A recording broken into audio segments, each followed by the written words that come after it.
Yes, good morning, good afternoon, good evening. Please accept whatever suits your time zone. It's another Blue Morning show, and I hope everybody is doing well. Uh, the situation at our beloved club is everywhere. It's up, it's down, it's left, it's right.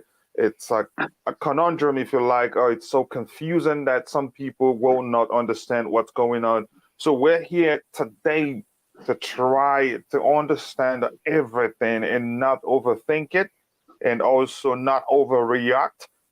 Yes, we're hurting, but we have to understand the situation again, like I said before, and not overreact and be sure we know what's really going on.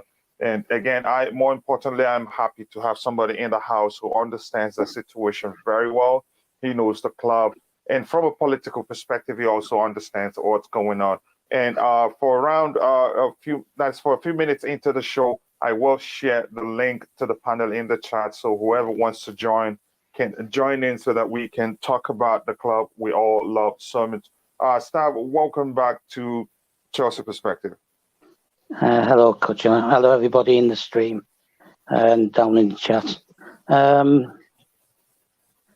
Yeah, I'm assuming you want the current situation. Yes, I will. I will come to that, but I hope you're good today, Stav. Yeah, I'm good. I'm good. All right. So before we continue, get your cup of coffee, take a sip or two if you like. It's 3 a.m. for me, and this will help me stay up as I should and talk to you like I'm awake. So, Stav, let's start by give us an update on overall any changes and what's being said before. I mean, in the structure of the sanctions overall. Like I said on Thursday, I expected a lot to change as time went on. The club are in discussions with the government about altering the license to allow ticket sales. Up to last night, they were okay with allowing ticket sales, but they wanted the money to go to the Ukraine. That's the government, but that's not going to work within the structure that we need to be able to continue running the club and paying everyone. And I think they'll come to some arrangement where so much per ticket for the time being goes to Ukraine. So the restrictions on ticket sales did not go into effect until yesterday. Yeah, they were gonna stop them selling tickets. Any tickets sold up to the 9th, the day before the sanctions were put in, they're all valid, which is why we had fans at Norwich. I would imagine that anybody who bought a ticket for Lille, they'll be valid. And any tickets we sold for Middlesbrough next week, they'll be valid. They can't carry on with that restriction because the situation will be they won't be able to sell tickets for Champions League games. Obviously, we have to get past Lille first. So once we get past Lille, they're going to have to change that because then you're going to possibly have UEFA getting involved because of governments meddling in the running of the club. Here's the thing. I understand your point that UEFA at some point will come in if the restrictions starts affecting the performance of the club or start affecting the club's travels and spending during UEFA Champions League games, because usually UEFA don't take it when governments get involved in football. But that's the point. To them, that's the point. To them, that's to find a way. Don't you think the point for them is to find a way to hurt Chelsea so they don't make so much progress? Who? UEFA? Yeah. I'm thinking. I'm thinking about the government, the UK government. No, listen. I told you this, right? On Thursday's program, I mentioned it yesterday. Right? It's just, Roman's been used as a political football. Right? Yeah. I understand. I understand that when Boris Johnson was interviewed, he turned around and he said that Roman has been found to be a close ally of Putin and he has blood on his hands etc., etc. Right? I've not bothered reading actual newspapers because they are available here in Cyprus, but I haven't bothered. I haven't bought any English newspapers for a good 10 years now, because basically they'll take a headline or a quote and they'll run with it as a headline. I can't comment because I'm not in the UK, but from what I'm picking up, from where I am, no actual evidence has been presented. No real. Maybe someone below in the chat, maybe someone will know different because they're in the UK. But nothing's been really offered as any form of evidence. And Boris Johnson is known to say things without substantiating them. He's been openly called a liar. So your argument is, and before we my continue, argument I'd like is, to say, my argument is, right, at this moment in time, I don't know whether Roman is as closely linked as he's claiming, right? What it is I said it on Thursday, and I'll repeat it again here for anybody who's new to this. They've been getting a lot of stick because they've been protecting certain Russian oligarchs who have been funding them, been funding the conservative government. Okay, and things were heating up, and then on Wednesday, Zelensky, the Ukraine president, okay, I know, I understand. Let's not so try. The pressure is on for him to react, to silence sort of the conservatives, to silence the public, to have a scapegoat, and to shut up the opposition parties. They've come up with this, and the whole thing will have been decided, I would say, Wednesday night, and they put it together and announced it for impact on Thursday morning, and that's why the license is unworkable. So let me ask this now. So you're saying you think they will restructure the sanctions to allow Chelsea to facilitate their Champions League games effectively? Because my argument, you argue that they will change that because UEFA might come in, because UEFA doesn't allow governments to intervene in football matters. But I'm saying to you that that's the point. They want to pressure the man. So the restrictions, if it continues to Champions League, they probably know how much he likes the Champions League. So if it continues to the Champions League, it's simply that they will be happy to see it affect Chelsea's performance in the Champions League so that it gets to him. But I understand your point that the government, they probably did it because they're expected to do something.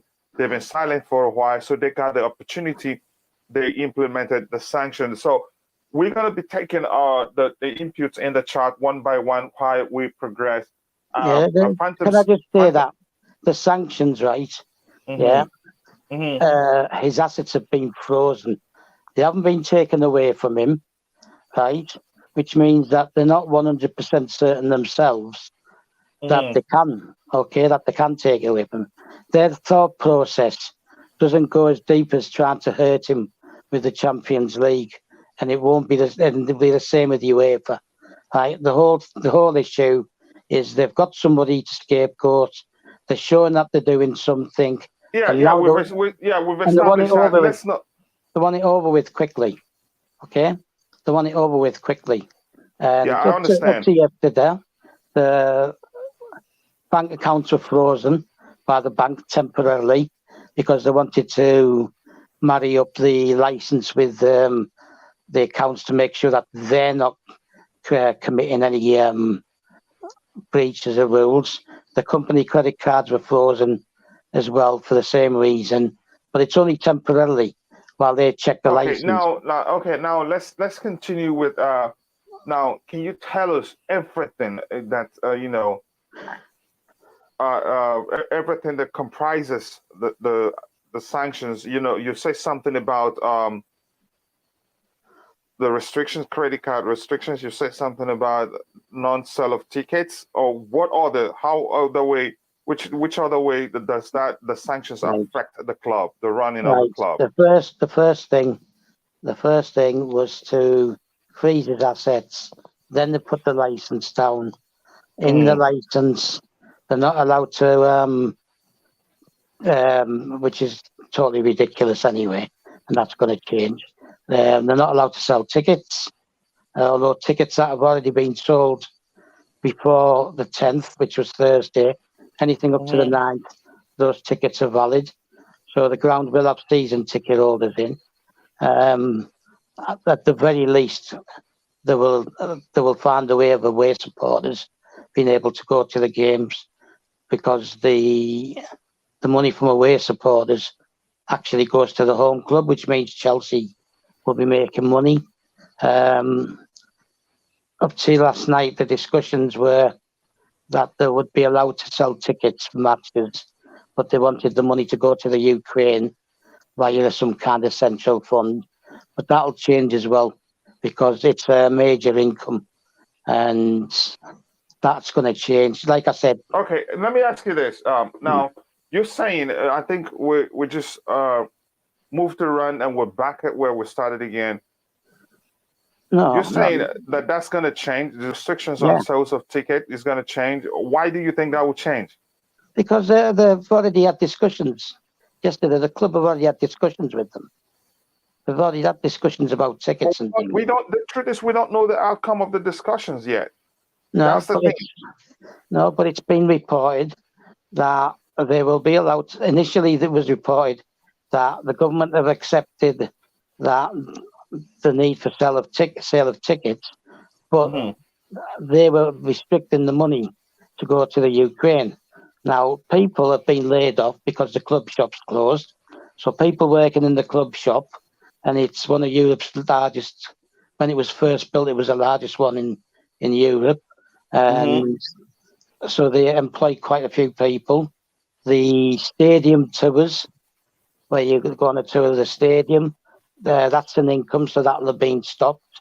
All the bars, the hotel, stuff like that, which are external of the actual, although they're attached to the stadium, it's external incomes. Now, this part I'm surmising, okay? They will have had to put people off there. They will have to put people off the museum. So there's a lot of ways how external income, although everything's attached to the stadium, which will have been suspended. So they'll have gone back to the government. They'll be telling them that they've had to lay people off, and that people will lose their jobs. And due to circumstances already in the UK, where people are going to struggle as it is because of the rise in fuel costs, food costs, all that kind of stuff. National insurance is going up. There's lots of things going up, which are going to cost families $2,000 at least a year extra. Salaries have not gone up to keep tandem with that. And then if you're going to lose your job, it's going to look bad on them. As much as people have been criticising the club in Rome, and rival fans, haters are loving it, right? They know that the licence needs restructuring.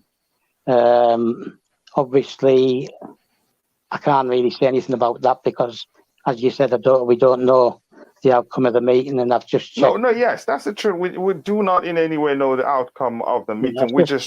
We always heard. Yeah, go ahead. You just checked, and do you have checked for updates and things, right? At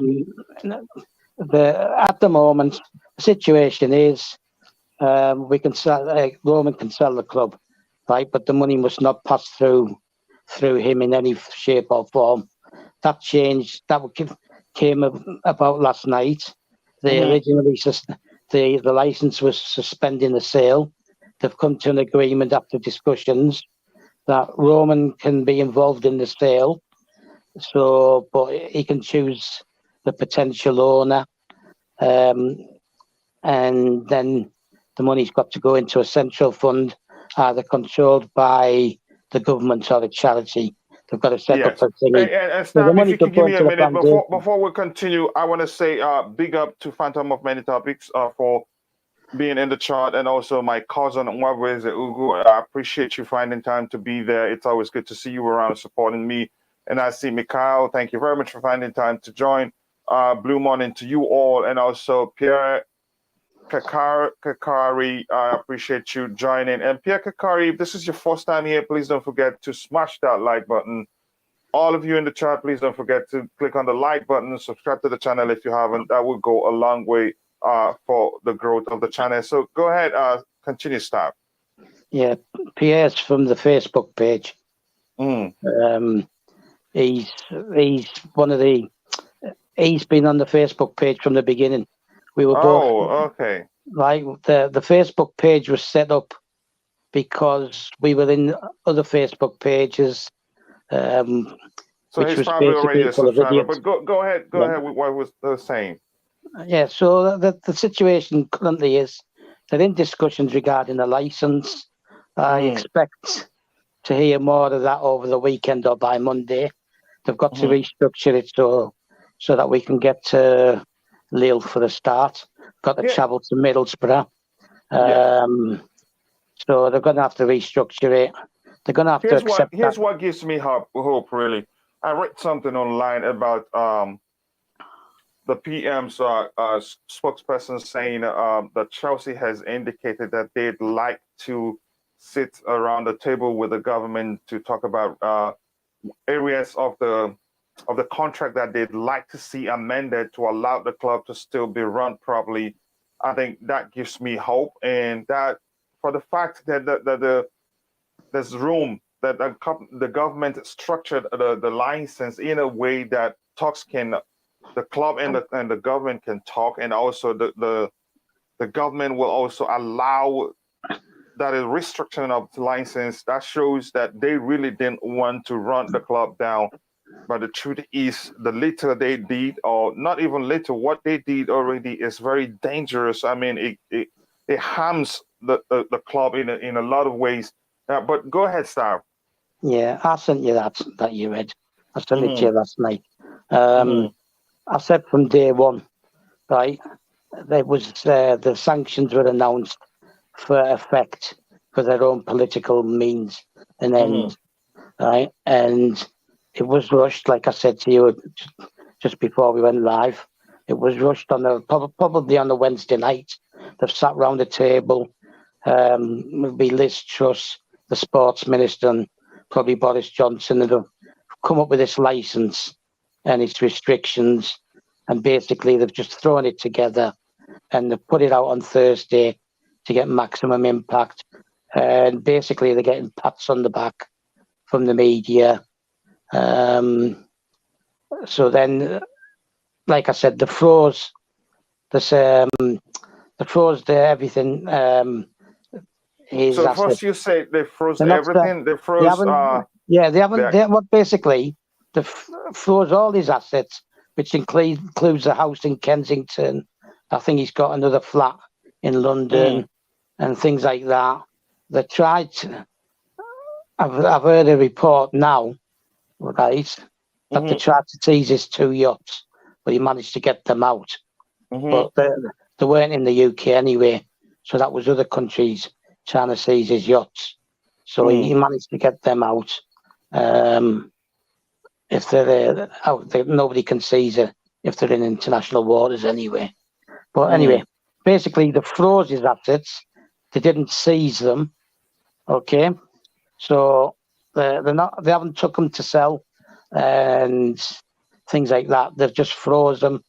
Basically, they brought the license out to allow the club to continue to function. So the only one of his businesses that hasn't been frozen totally is the club. So that's for the license. As we go on, and it's coming to light that they can't function in that way, right? And I said to you on Thursday, that's not their aim. Their aim isn't to kill the club, because that will create problems. The fact that there's a license in place that the club can renew, that can be adjusted.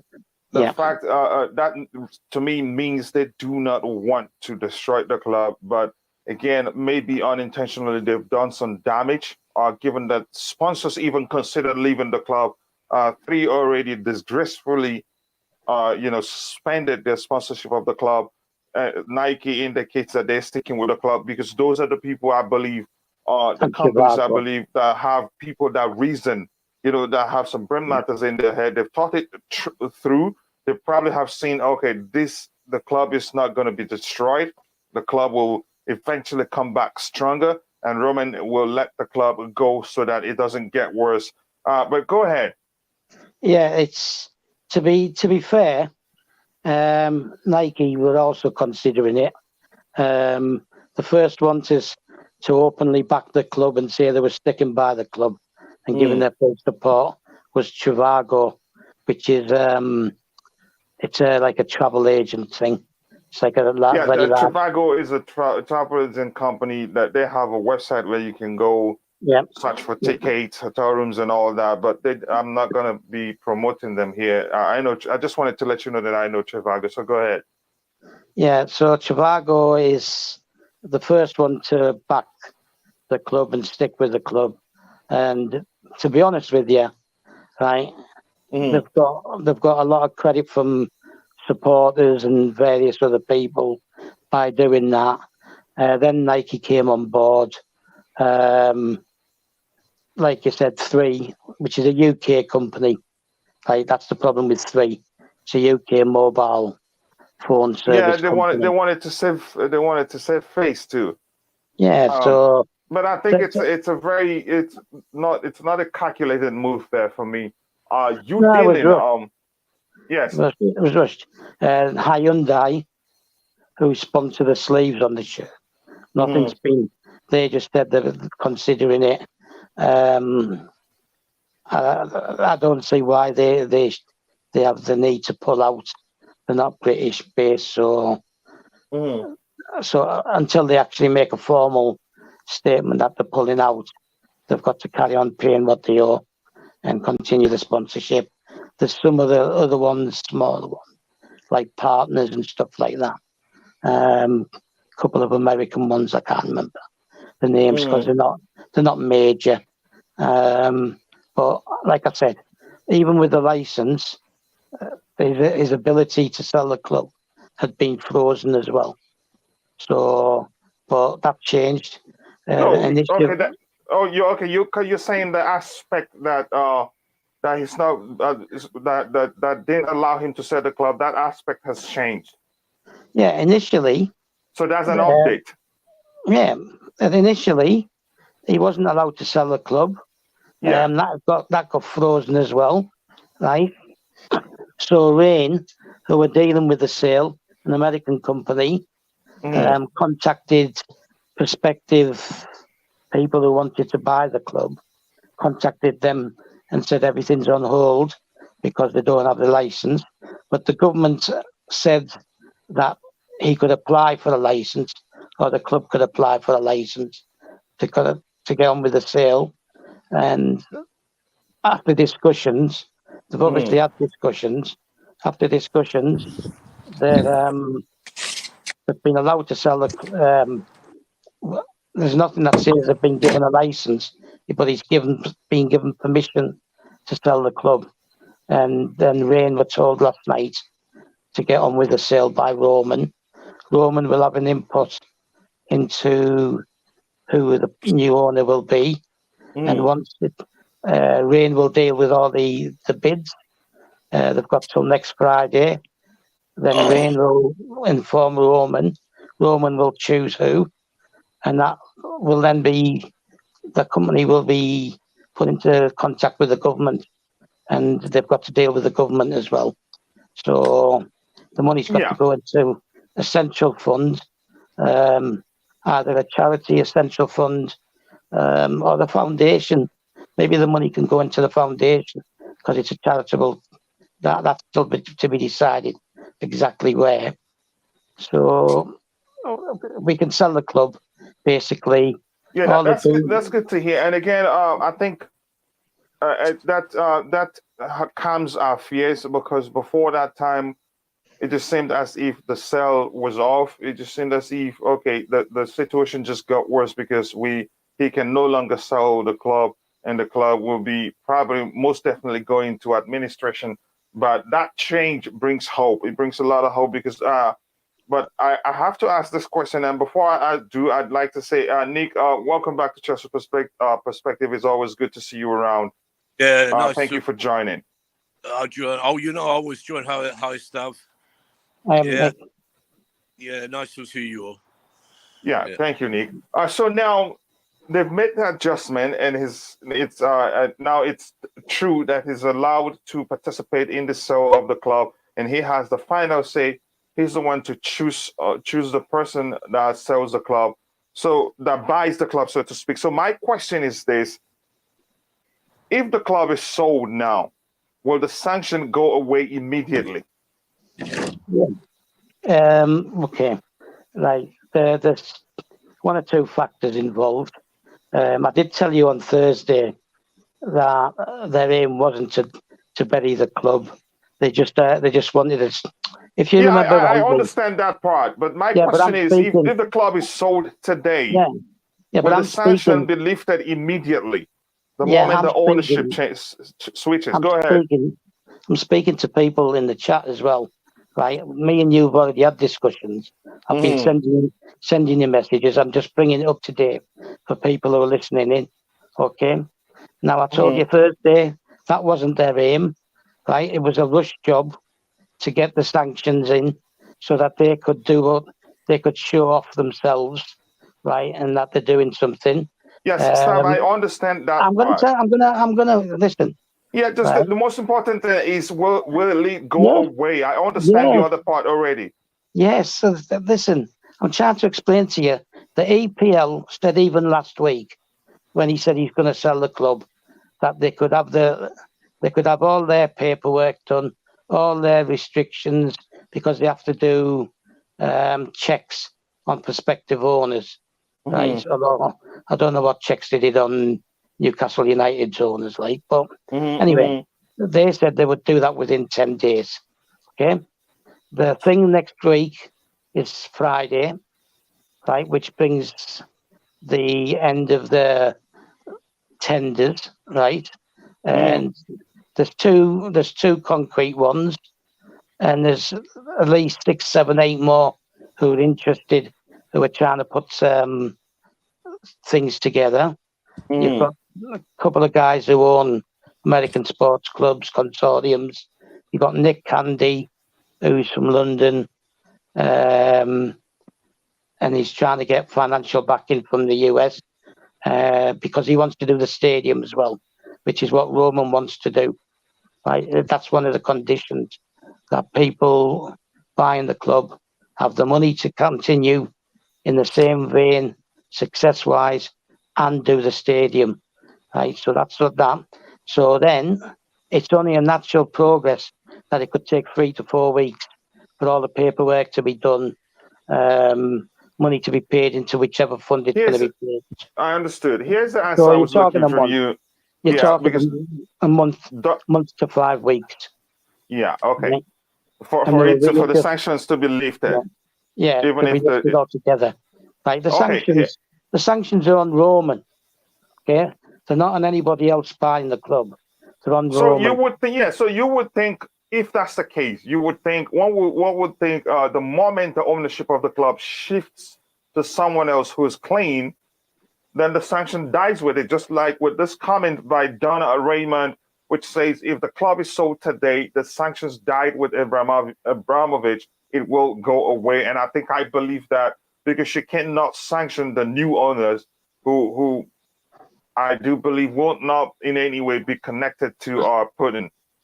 So the government, even Roman picking the potential new owner, the government still have to say yes or no, right? But they're not going to say no because they don't want the stigma of having made people unemployed and things like that. And that's why they're going to change a license, because people at the current moment in time are out of work, right? What will have happened is the jobs won't have been cut altogether. They'll have been told suspended, etc., etc. Some of them may have holiday, so they'll still get paid in some shape or form. because they'll just use up their holidays. That's what Stab, happens. I have to be honest with you. I know how you like to that because you're an educator in time when it comes to Chelsea. You're literally a Chelsea encyclopedia, Yeah. and that's The- why the- I understand, and that's why your answers you have are always elaborate. I have to pay attention to fully understand what you're saying because your answers you like to explain things very very well. But here's what I'm looking for here now. If you ask me, like this, Don Raymond says here, if the club is sold today, the sanction died with Roman Abramovich. It will go away. So the new owner will not be sanctioned. That's exactly what I was looking from you. That's what And I this said. one also from this That's what from Pierre says the sanctions are on Roman Abramovich and not the club.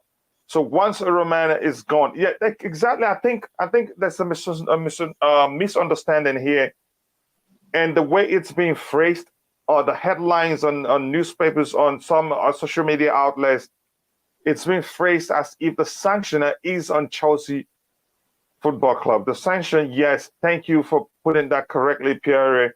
The sanctioner is on Roman Abramovich, but because Roman Abramovich owns Chelsea Football Club, that's how the whole thing affects Chelsea I told Football you that Club, and already. yeah, I've told exactly. you that already. Yeah, you did. Told you Yeah, that. that's yeah. I'm just Right. trying to help But the other sale has people to go understand through. it. The Yeah, sale has to go through, doesn't it? yeah, They're that's not the going truth. to. Yeah, They won't lift the sanctions while Roman is still on paper the owner. The sale has to go through. So you're talking 4 or 5 weeks, okay, before the end of the season, and because of the needs to have income, the yeah, license will be changed as well. yeah. I Right? want to go. I want to go to Nick, but before I go to Nick, I wanted to say something. I've lost what I wanted to say, but that's by the way. If I recall, I will say that. But Nick, coming to you, let me read this breaking news. The Phantom of Manitoba will support whichever team that his favorite player, Antonio Rudiger, plays for next season. That is you. It's your decision. You have every right to decide what to do with your life. And for me, I remain Chelsea. Even if Chelsea is relegated to tier 10, I will go with them because I know my club. I know we'll come back stronger. I've learned from Bobby Signals. I've learned from Nick Blue here. I've also learned from staff here that Chelsea have they've overcome worse in since its establishment. They've come through worse situations, and I believe we'll come out of this even stronger. And one thing that gives me hope, Roman has indicated that he's not going to sell the club to anybody that will not take good care of the club, to anybody that will not prioritize the success of the club. So now I'm going to talk about the fact that Romana, even how dangerously the UK government executed or implemented the sanctions. This is for you, Nick. Yeah. Because the sanctions were implemented in a dangerous manner.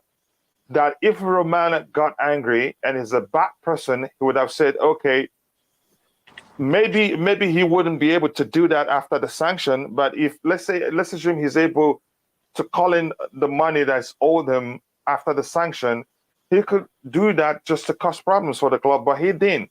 He relinquished the ownership, and said, "Okay, I'm all for it. If that's what you want, sell it."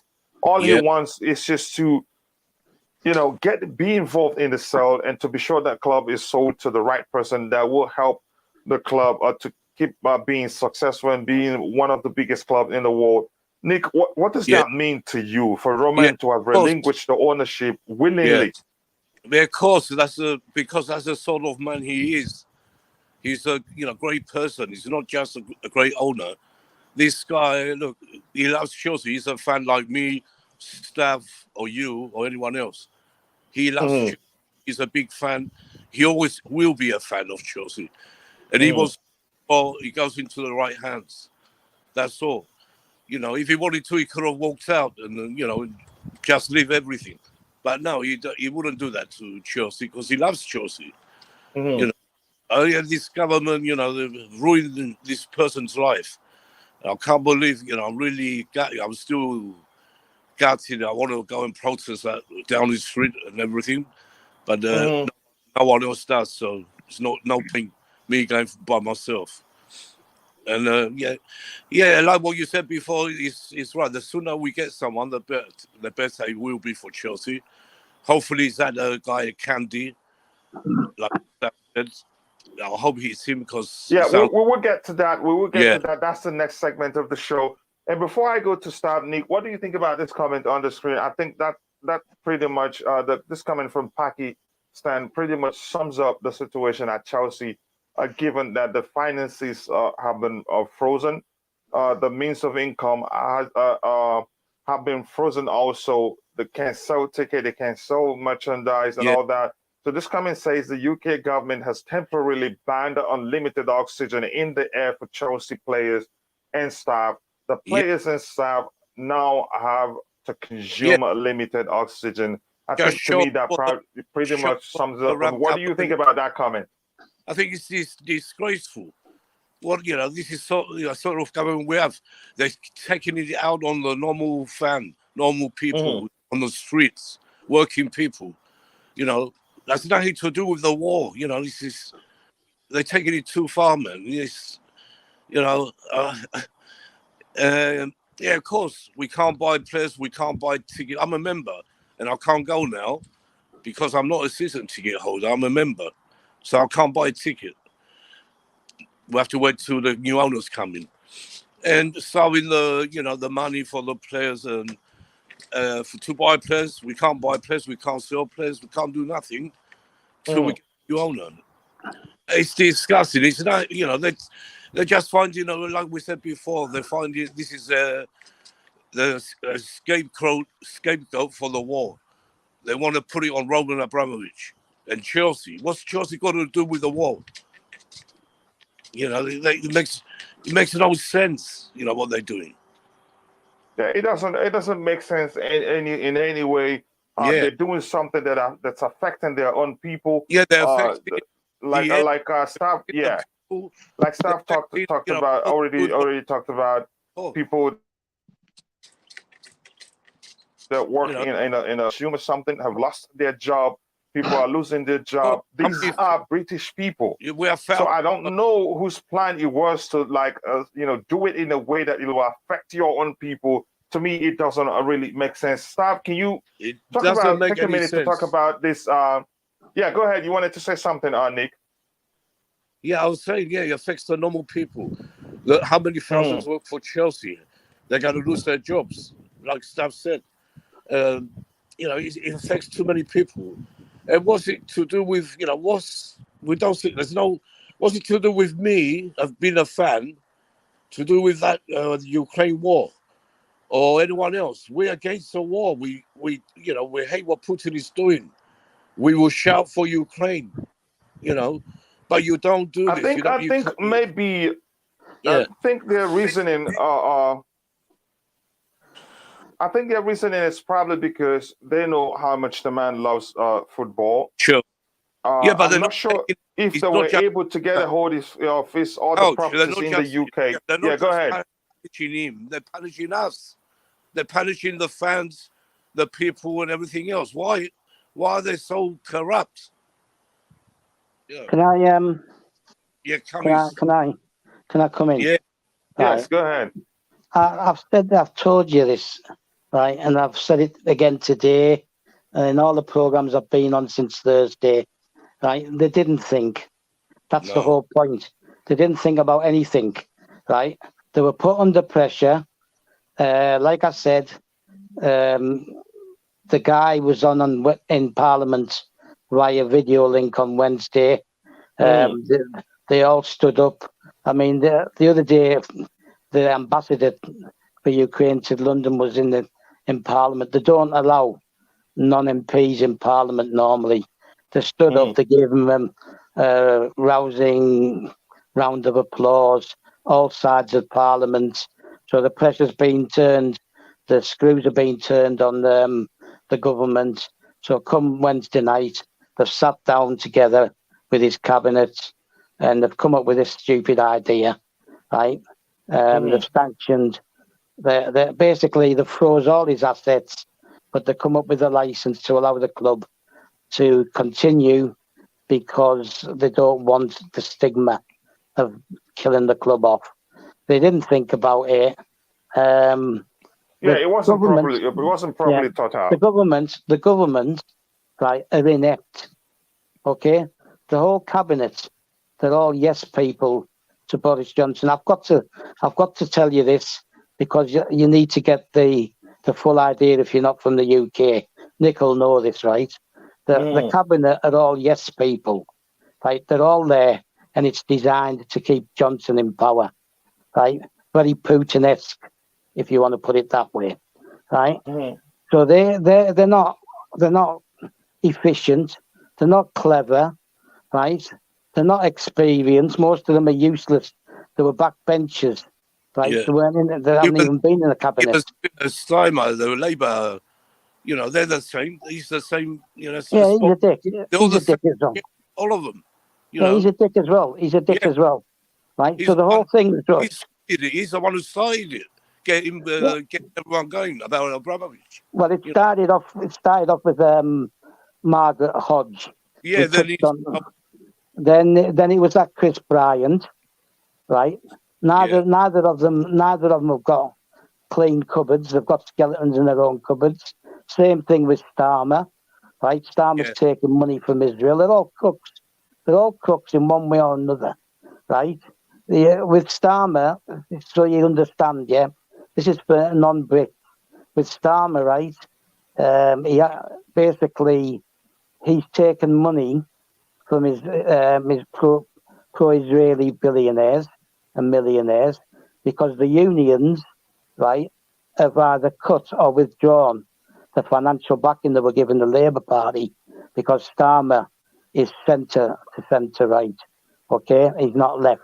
He's not socialist. So he's basically been purging the party of any people who are socialist or leftist, right? So basically, both sides of Parliament are as bad as each other, right? The shadow cabinet and the cabinet. Nothing, absolutely nothing was thought through, right?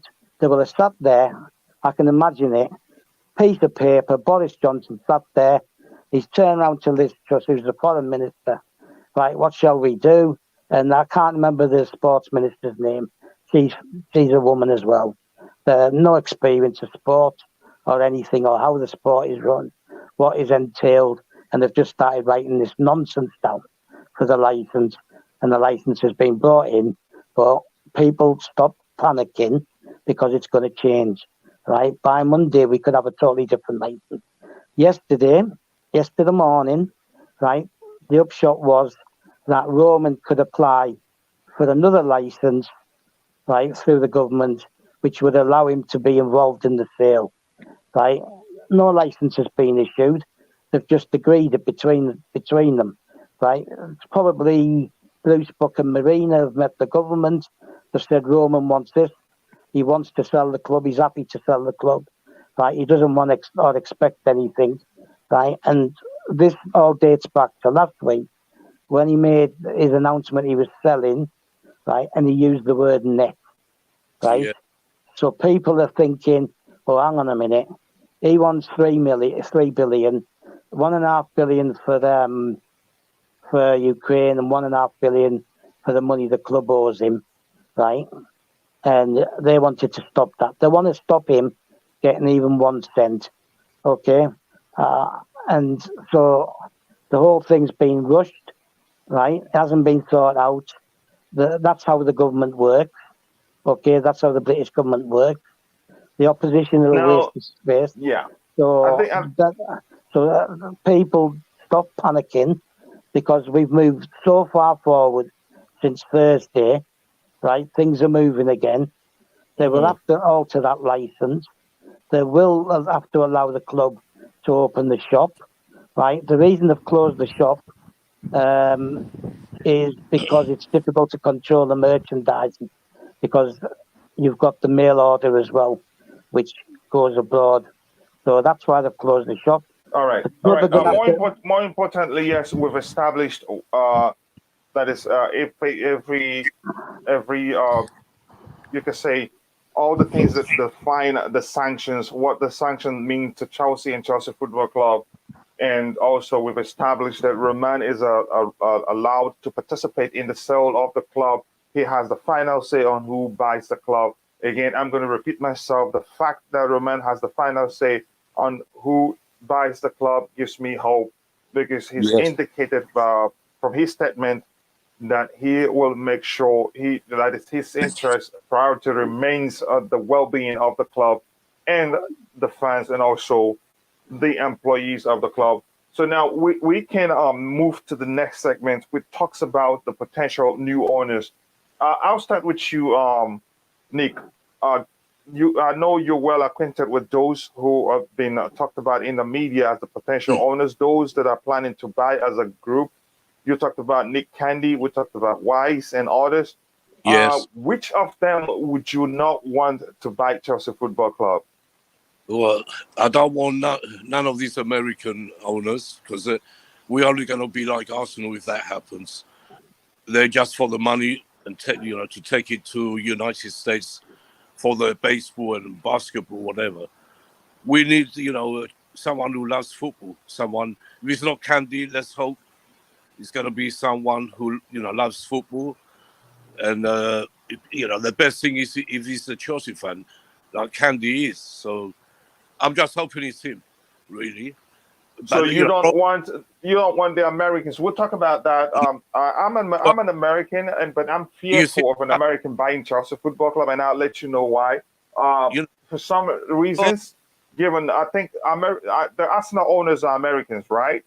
Yeah. But also, if you look at the Manchester United owners, I think they're being falsely labeled as if they don't want the success of the club. They've spent so much money. And they're Americans. I think the issue with Manchester United isn't really the owners. The issue comes down to maybe the players are too big-headed at United. That's possibly the issues. Where I'm going is this. Now, they've spent almost $1 billion plus, I think, since the reign of Jose Mourinho, who I can't remember, but they've spent so much money, even more than, I think you could argue, more than other Premier League clubs, but because probably they've not been spending wisely. They've hired the wrong coaches, and they have big-headed players, like you said. So I don't think American owners are really bad, because if we don't have any other you never know. We could get American owners who really care about the success of the club. Can That's the main. Go ahead. We need someone who cares. That's the main thing. I'll come to you. So, Nick, the owner you don't want to buy Chelsea is who? The Wyss and his group? And even the Arab that they've been mentioned, the Prince of I forgot what country. The Saudi Prince. So we don't want that either, because it could go after a few years. It could go bad, like Newcastle, what they have. And it's ironic we're playing Newcastle. What a timing, Chelsea Newcastle. I think your argument makes sense in terms of Middle Easterners buying the club. Not all Middle Easterners are bad people, and especially from Saudi Arabia. And I think your point there, you make great sense there, because in the future something might come up. Already they have human rights violation issues. Yeah. Even like they talked about it during the process of the sale of Newcastle United. So I think it will come up sometime in the future, because this guy's and we've also argued in this show there's hardly a millionaire that doesn't have a skeleton in his cover. If they can do this to us, a big club, one of the biggest clubs in Europe, if not the biggest, we were the biggest. We won the Champions League. If they can do this to us, they can do worse to Newcastle. Really. Can I Yeah. Can I get in here? I'll ask you your own question, because you answer your own differently and tell us why. I'm coming to you, Star. And if you're in the chart where we're at it right now, tell us which of the potential Chelsea owners that you do not want to buy Chelsea, and why you don't want that person to be the next Chelsea owner. So, Stav, I'm coming to you right now, Stav. you're well acquainted with all those that are being rumored that they are interested in buying, becoming new owners of Chelsea Football Club. Which of them would you not like to become the new Chelsea owner? Right, look, I want to address something with the situation with Newcastle. Okay, Yeah. right. Nothing's going to happen to them because they buy 3-4 billion a year in arms of the UK government. Right, that's why the UK government didn't get involved. People were saying to the government, "You have to be involved in this. You have to have a say." And Boris Johnson's response was, "Well, no, we can't get involved," which he obviously has proven they can with what they've done to us, right? But they pump money into the UK economy. All right, we understood. I think we've established that, and that's another topic for another show if you want. But the thing is, right, as it stands, until we get other people named, right, prospective owners, as it stands, there's only been two mentioned, right? Okay, out of the two, which of them do you not want to become the next Chelsea owner? Well, both of them are going to involve Americans, right? Both of them are going to involve Americans.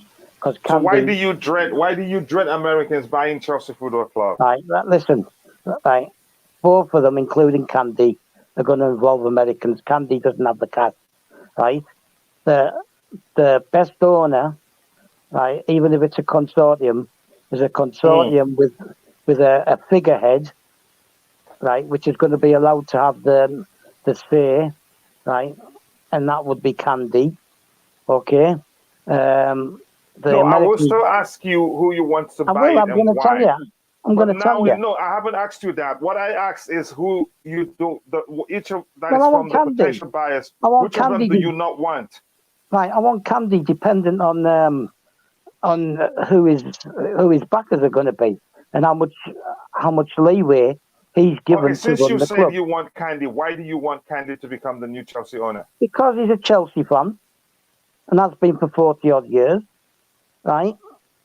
And if he's given the license to run the club for the consortium, and he's the figurehead, and he's the main, and he has the opportunity to go back to the consortium and say, right, I think this is what we need to do, right? And don't forget, he's going to be doing this now while he's negotiating with Americans, right? With his American backers. He's going to be doing it now, right? Now, I don't want Wyss, right? Yeah, can you talk about Wyss? Why so many people, even the Chelsea right. fans The thing who is, want him, even clearly here, the Phantom of Many Topics states clearly, he says Wyss is absolutely horrible. Why is that? Because I've heard you on occasions talk about why you don't want Wyss, but I don't. You want me to elaborate why I don't want him? Why? Go ahead. Right. The reports I've read and I've seen, and people have spoke about him, right?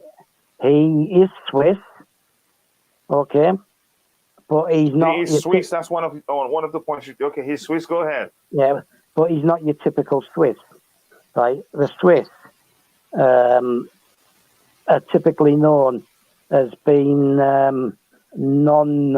non-involving. They don't like to get involved in world politics and things like that, although they've now become involved in this Ukraine thing. But you have to remember, during the 2 world wars, they were neutral, okay? They were said to be neutral. They just didn't get involved in any conflict. And it's the same thing. They're not full members of the EU. They have like, I don't know, can't remember the word. They have an agreement, right? They're like, like external partners, shall we say. Okay? Now, Wyss is totally opposite, right? He's Western orientated.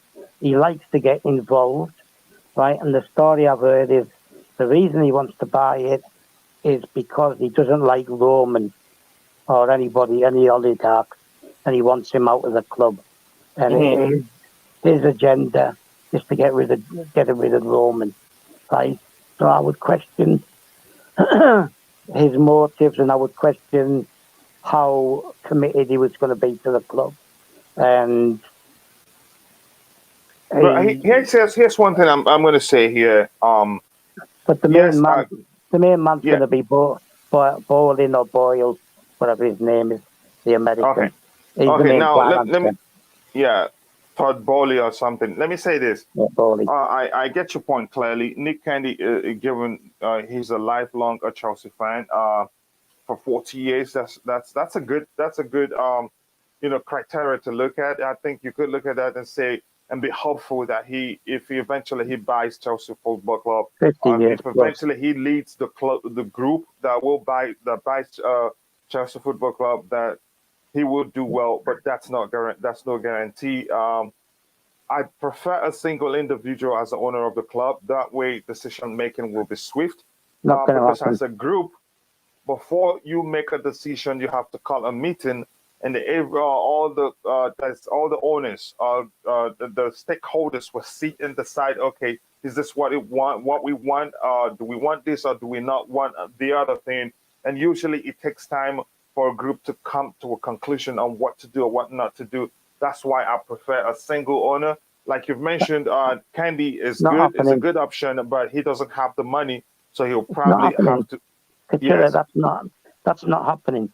Forget an individual owner, right? That's not happening. I'm just making my point clear. I'm not saying what I prefer.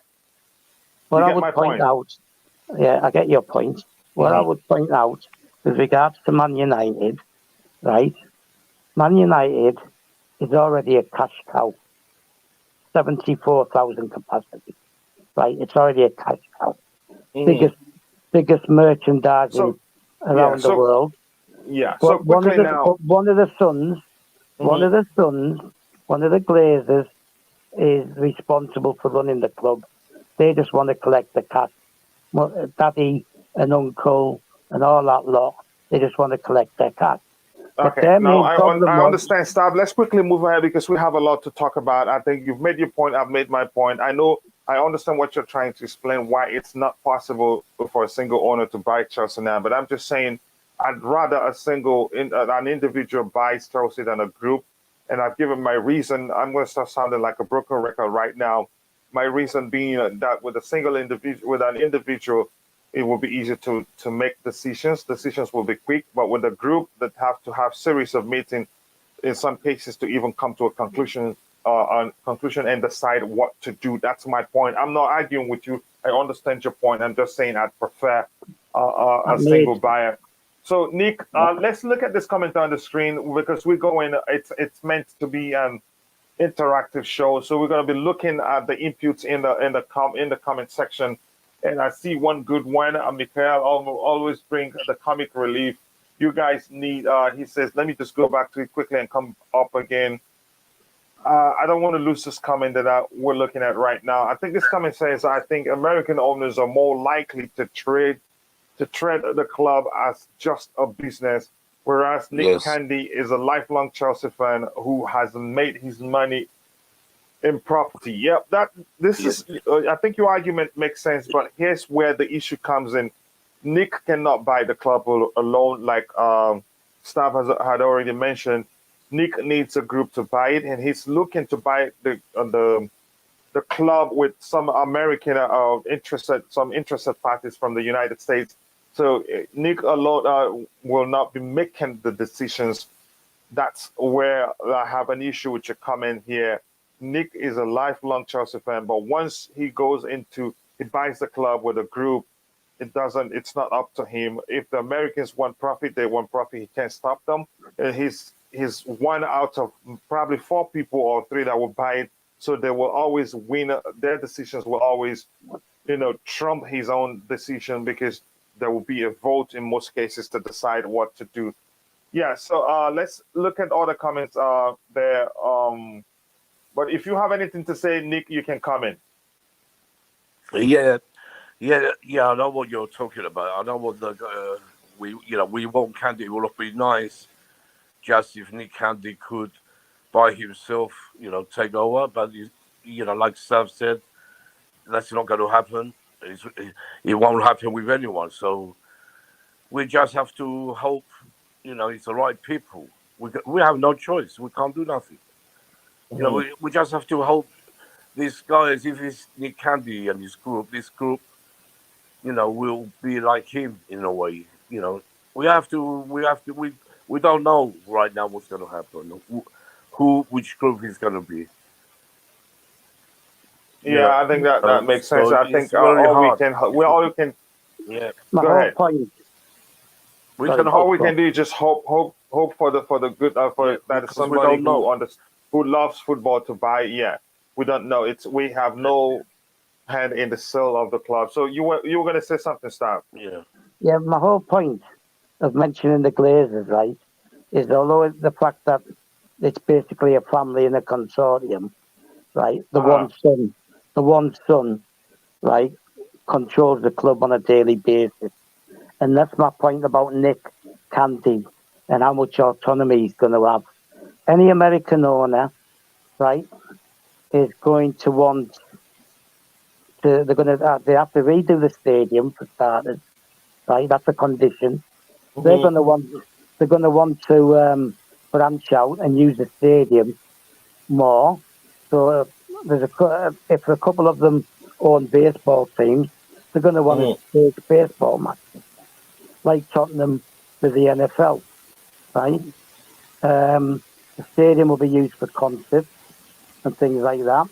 We already have a venue underground in the car park, which stages concerts but on a small scale, right? They're going to want to expand on that. They're going to want to make such things bigger. Now, that's not a problem for me, because the more use you get out of the stadium, the more income comes, right? Yeah, they're gonna want money out of it, but if they buy the club and then they don't allow somebody to run it properly, right? Then they're not going to make any money, are they?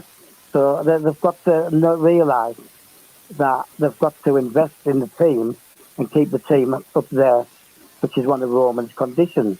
And again, we've got to, whatever people are saying about Roman, whatever the thoughts are, and there's people saying that there's even Chelsea fans bad mouthing him, right? He will not choose somebody who he doesn't trust, right? He will already have contacts in America anyway, right? He will know businessmen from conducting business himself. He'll know some of these people, right? The media are saying there's up to 10 potential new owners of high, shall we say, probability of being able to afford the club and interest. Right. Let me ask this question. But I think I understand your point about the Glazers. Stav, let me ask you this question about Wyss, because you already said something about him, or stuff he said about Roman Abramovich. And I'm hearing nobody is being specific about what he said about Roman Abramovich, but this coming here from Just Viola says Wyss said stuff about stuff. She called it stuff again, not specifying what Wyss said about Roman, and believes he's rescuing the club from the hands of an oligarch. This was when he was linked with the club. So can you tell me what else did he say about Roman Abramovich that's that bad that everybody's just calling it stuff? Nobody says it specifically. Because to me, it started to sound that it is just speculations. He didn't really say anything bad about Roman. Then about Wyss.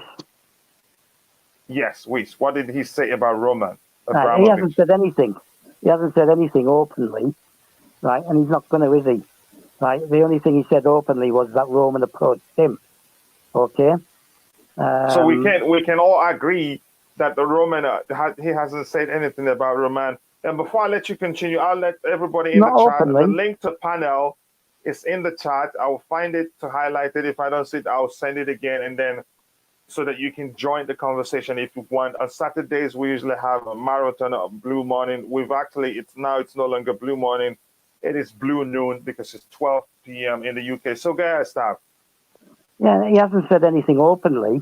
This is what people have said regarding his reasoning for wanting to buy the club. People who are probably close to it, right? Listen, I just want Roman to decide who he wants to buy the club. The club moves on. And if we have to fly by the seat of our pants with new owners, that's what we're going to have to do. Because as it stands, if you go back 19 years, we were dead. We were dead and buried, right? We were going to disappear, okay? Right? So we have to just accept whatever happens and rely on Roman to make the right choice. I want to just say something, right? This policy coming from some of the British media, right, including Sky Sports, certain people in Sky Sports, right, idiots is what I'll call them. I could think of a few other words, right, who were going on about sports wash, like that. The oligarchs are washing their cats via sport. Name me one other Russian oligarch, apart from Usimov, who's been involved in English football, right? And Usimov was part of a consortium. He wasn't the only owner, right? Anybody who's seen footage of Roman at Stamford Bridge, right, and seen him in his box with his family and friends, and has watched him react to the game, knows that's nonsense, right? I just want to put that in there. He's a proper supporter, a proper fan. He loves Chelsea. Anybody who gets involved in Chelsea, even players, ex-players, Drogba, Terry, all these people, you know they're blue. They'll be blue like us. Yes. Okay. Let's quickly move on. If you're in the chat, or on the wherever you're participating from, please let's be respectful to each other. Let's, just like Mikhail said here, I think we can all share our opinion, express ourselves freely without getting personal or without disrespecting each other. Try as much as you can not to disrespect anybody. We all have the right to express ourselves, but please be respectful to each other. That will go a long way. And if you're in the chat, please smash that like button. That will help us reach more people so that more people can come and join the conversation. So, Nick Blue, I'll start with you. And tell me, you've heard about before I come to start, and people in the chat, tell me what you think about Mushin Bayrak. That's the Turkish guy that's been talked about. To me, at some point, I started thinking maybe this guy is just using the whole situation to gain publicity. I knew nothing about him until the talks that he wants to buy Chelsea. Yeah. So, Nick, I know you're English. I know you're English. I know you already like Nick Candy. His name is also Nick. Without being biased, let me just phrase it this way, Nick. Without being biased, what do you think about Mushin Bayrak? Don't you think he will be? Yeah, what do you think about him? Just go ahead. Then maybe I have a follow-up question for you. I'll tell you the truth. That's 100%, 100 million %. That won't happen because first of all, we don't know nothing about it. Who knows anything about this guy?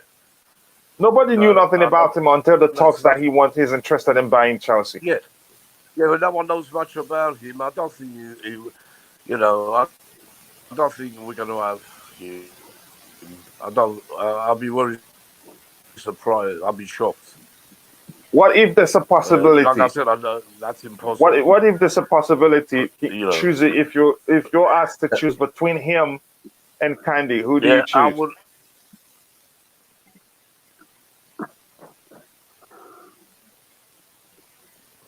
Okay, I think we lost. Over. Screw up. Then have this Turkish.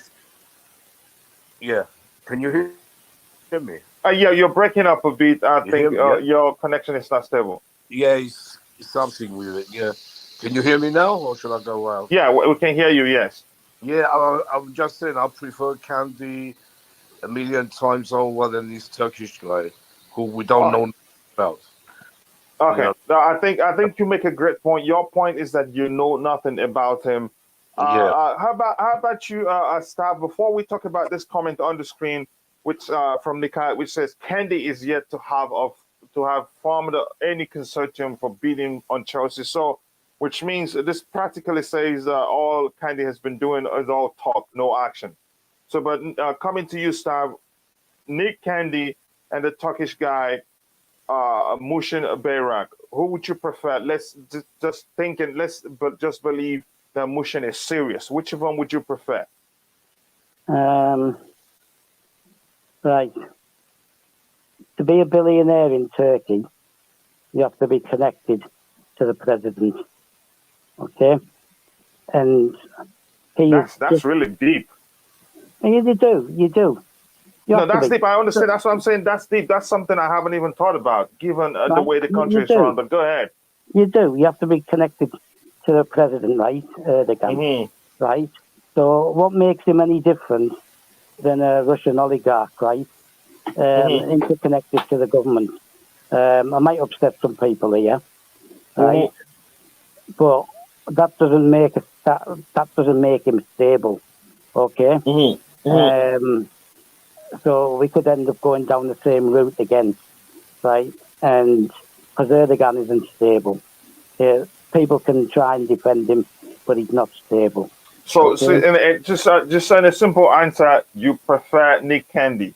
Yeah, and I want to say something. I'll respond to Mikhail's comments. Yeah, right.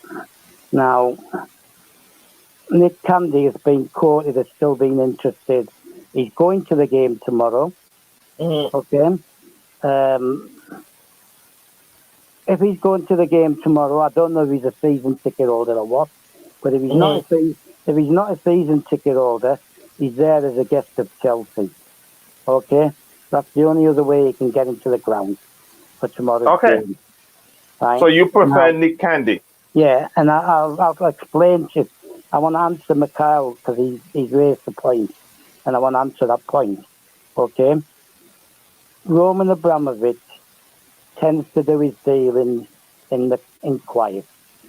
Real people who want to be treated seriously will do it quietly, right? The only quote coming from Candy is he's interested in buying the club.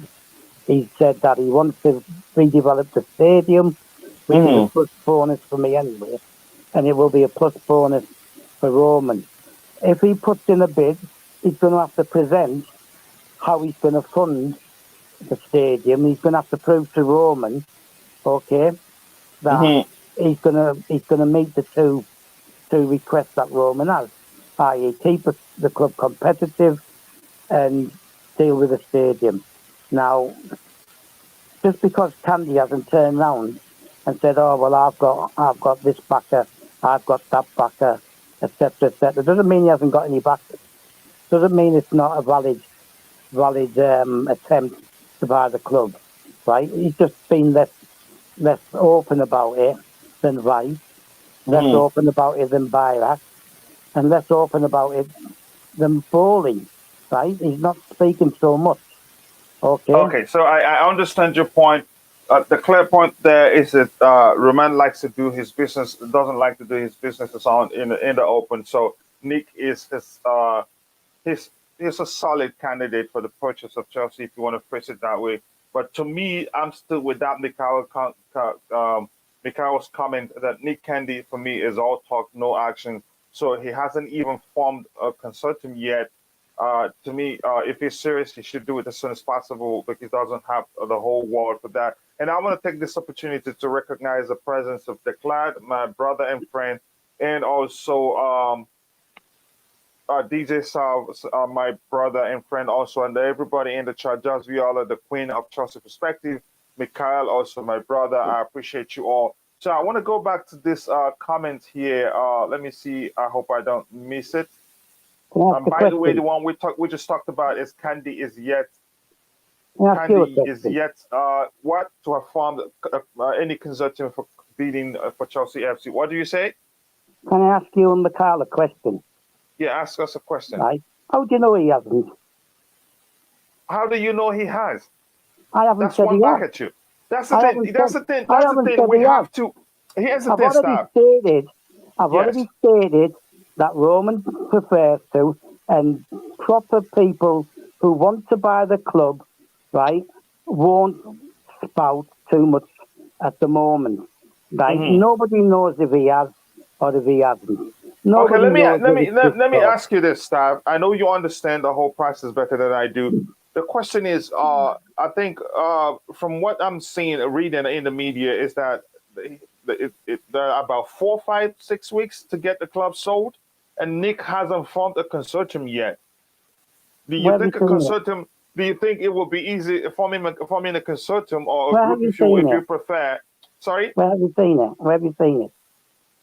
Where have you Well, seen have it? I seen what? I'm asking you if I'm correct. How long? Where have you seen? Where has anybody seen whether he has or he hasn't formed a consortium?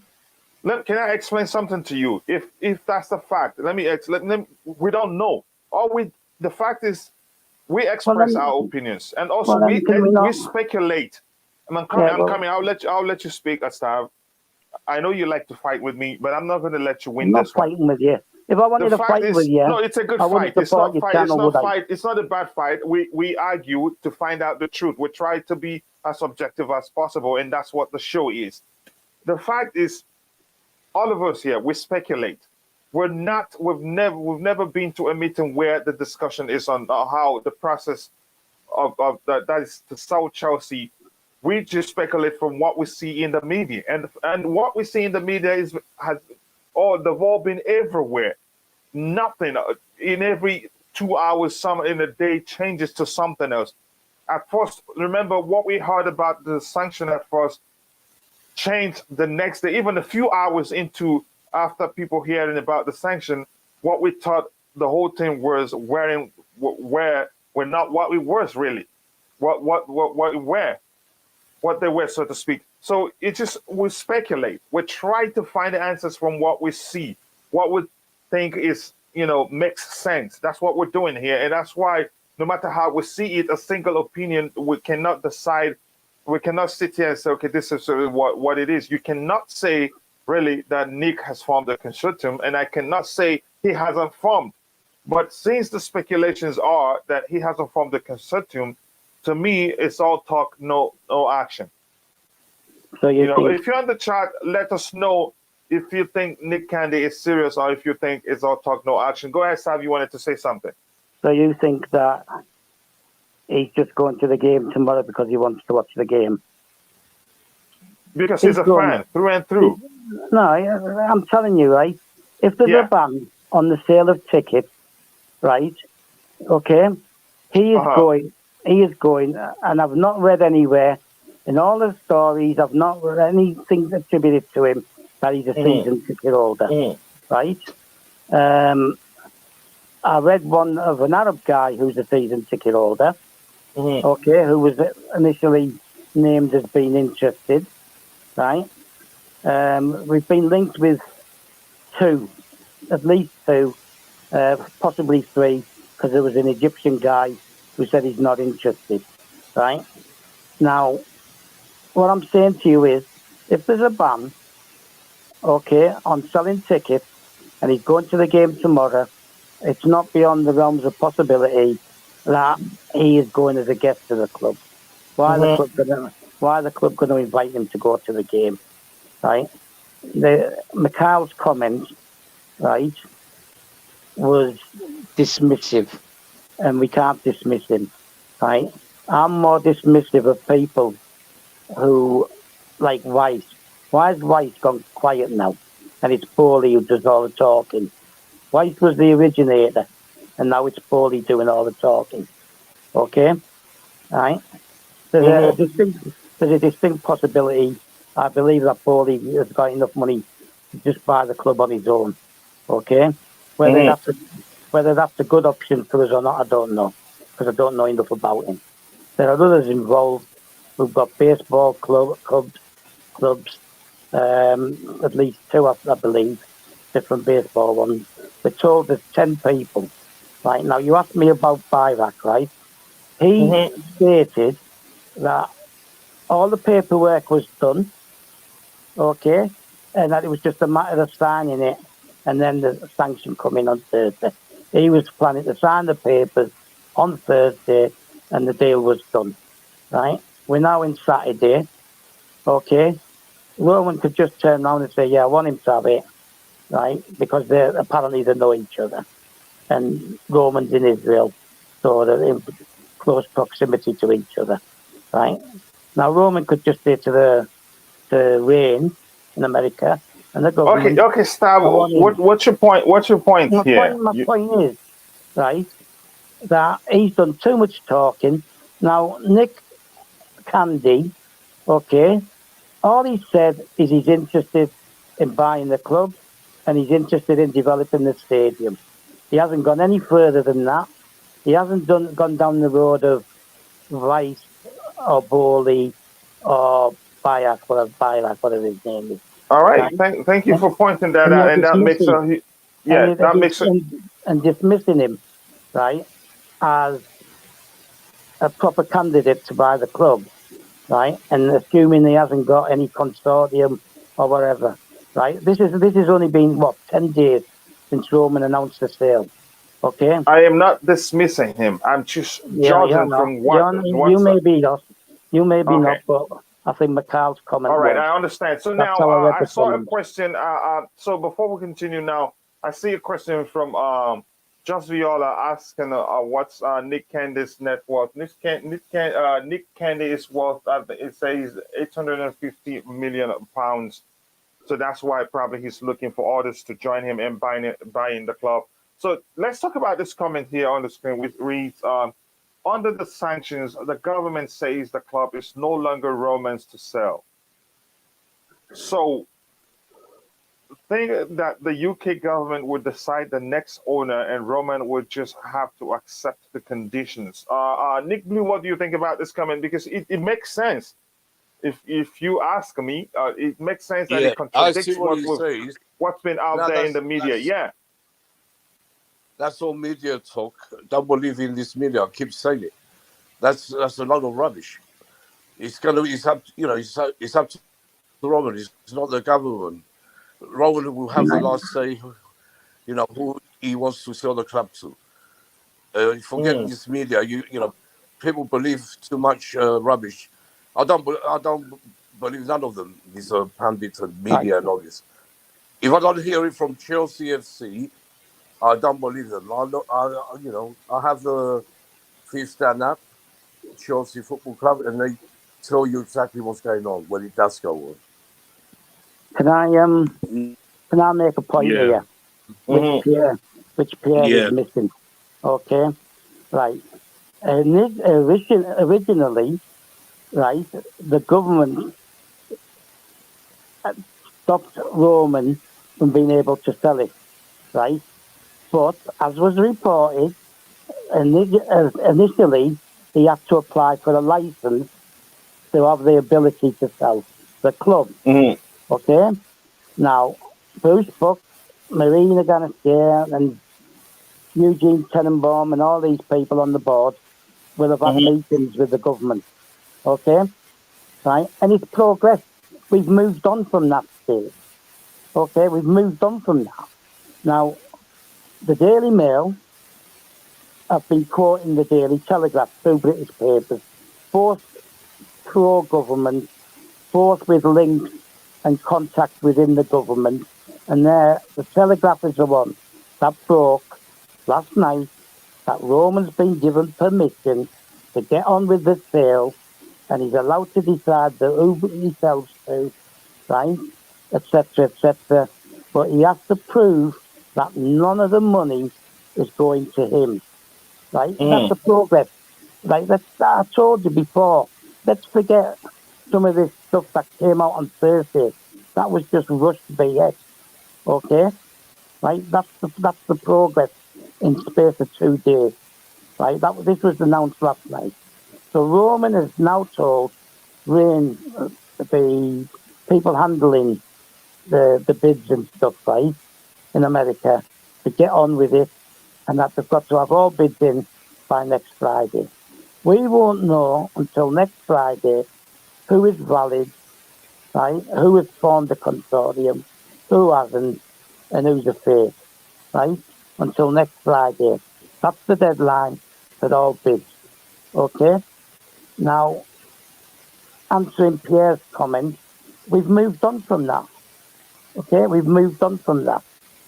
Right? We're not at that stage anymore. We've progressed. It's moved on. And he has been told you can be involved in the sale, you carry out the sale, right? But you must produce proof that all funds are going to go into a central fund or a foundation or a charitable trust or something, and it's going to be held there for distribution, right? Now, Okay, Stav. Let's look at this breaking news now. This is again, DJ Sav updating us on what's going on this situation. Now his comments reads: Roman has now been disqualified as director of Chelsea FC. Breaking news. Just a DM. He just telling me that he sent me a message on that, and this is happening right now. So that brings us back to Pierre's comment. And Pierre, I hope I'm saying your name correctly. If not, please let me know. That makes sense. This makes even more sense than the fact that it's saying that Roman will have a hand in the sale of the club, because let me, if you remember, Pierre's comment says he will not have a hand in the sale of the club, and that's the truth. Let me see if I look at the news here, and I'll look at it. Let me open it here. Maybe share the screen. So it makes sense. This not that what is happening now makes sense because you and Mikhail says time will tell, and I agree with you. But what makes sense given the situation is this comment. Is this comment here that says Roman has been disqualified as director of Chelsea FC, and it's the news just broke, and he's telling me that he told me about it. So this makes more sense. Maybe things will change as time as the club negotiates with the British government, because it doesn't really make sense that your assets are frozen, you're being sanctioned, they want you to feel pain, and then they will give you an opportunity to have a hand in the soul of the club. So we must be truthful to ourselves. As much as we want him to be involved to ensure that the club is sold to somebody who really cares about football, to someone who will take care of the club, we must recognize that there are things he would do, and then there will be others in the government who will question, are you really sanctioning this guy, or is this guy your friend? Why all the preferences of him having a hand in the soul of the club while that he's is frozen? So, Nick Blue, I'm going to let you comment. What do you think about this news that just broke right now?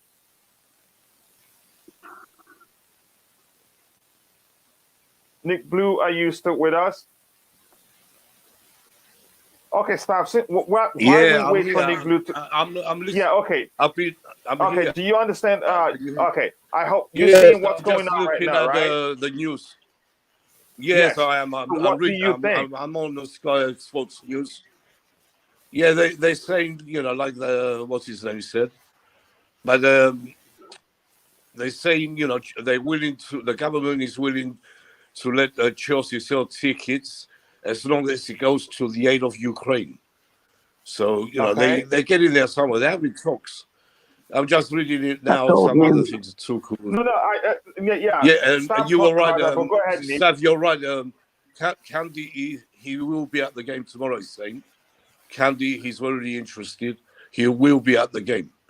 It's just coming up on the Sky News now.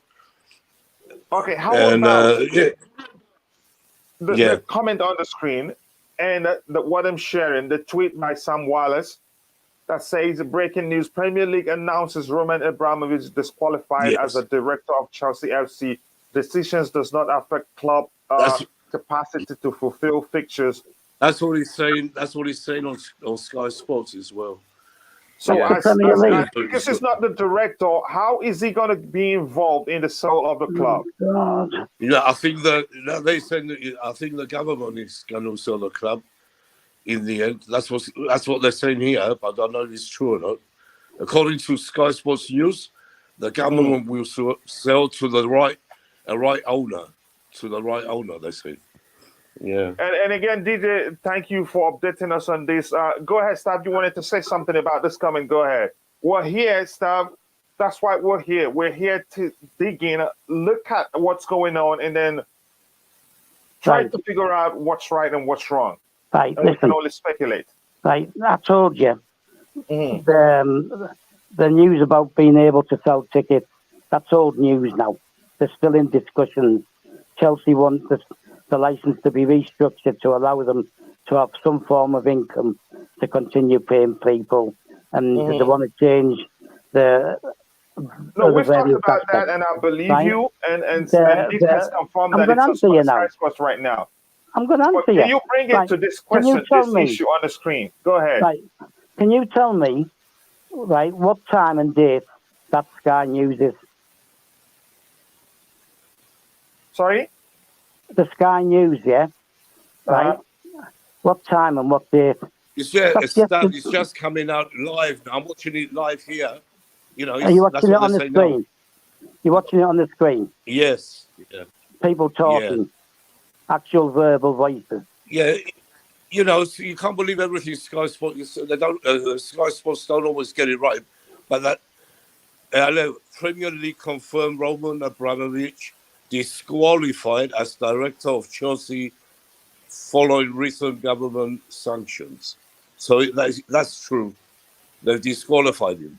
Yeah, it doesn't mean anything, does it? That doesn't mean anything. So you think that will not affect his involvement in the cell? It just means he can't have a say in the way the club's been run during the rest of the season. Doesn't mean anything. Yeah, that'll happen. Yeah. Doesn't mean anything. Just means that the EPL don't recognise him as a director. He can have no say or decision making in any matches, any other rules regarding the EPL. Right? That's all that is. Right? He's been excluded as director by the EPL. Forget the EPL. Right? So you think that will not in any way affect his involvement in the sale of the club? No, why would it? Right? He's the the director owner. doesn't sell it. He's the owner, so he won't He's the owner, right? Yeah. He's the That's owner. why we're here. And That's why we're here to clarify things. And we have and another. The EPL are just covering their own backside by disqualifying him as a director, right? If you look, anybody who's got a Chelsea programme to hand, if you look at it, I'm pretty sure it doesn't even have Roman down as a director.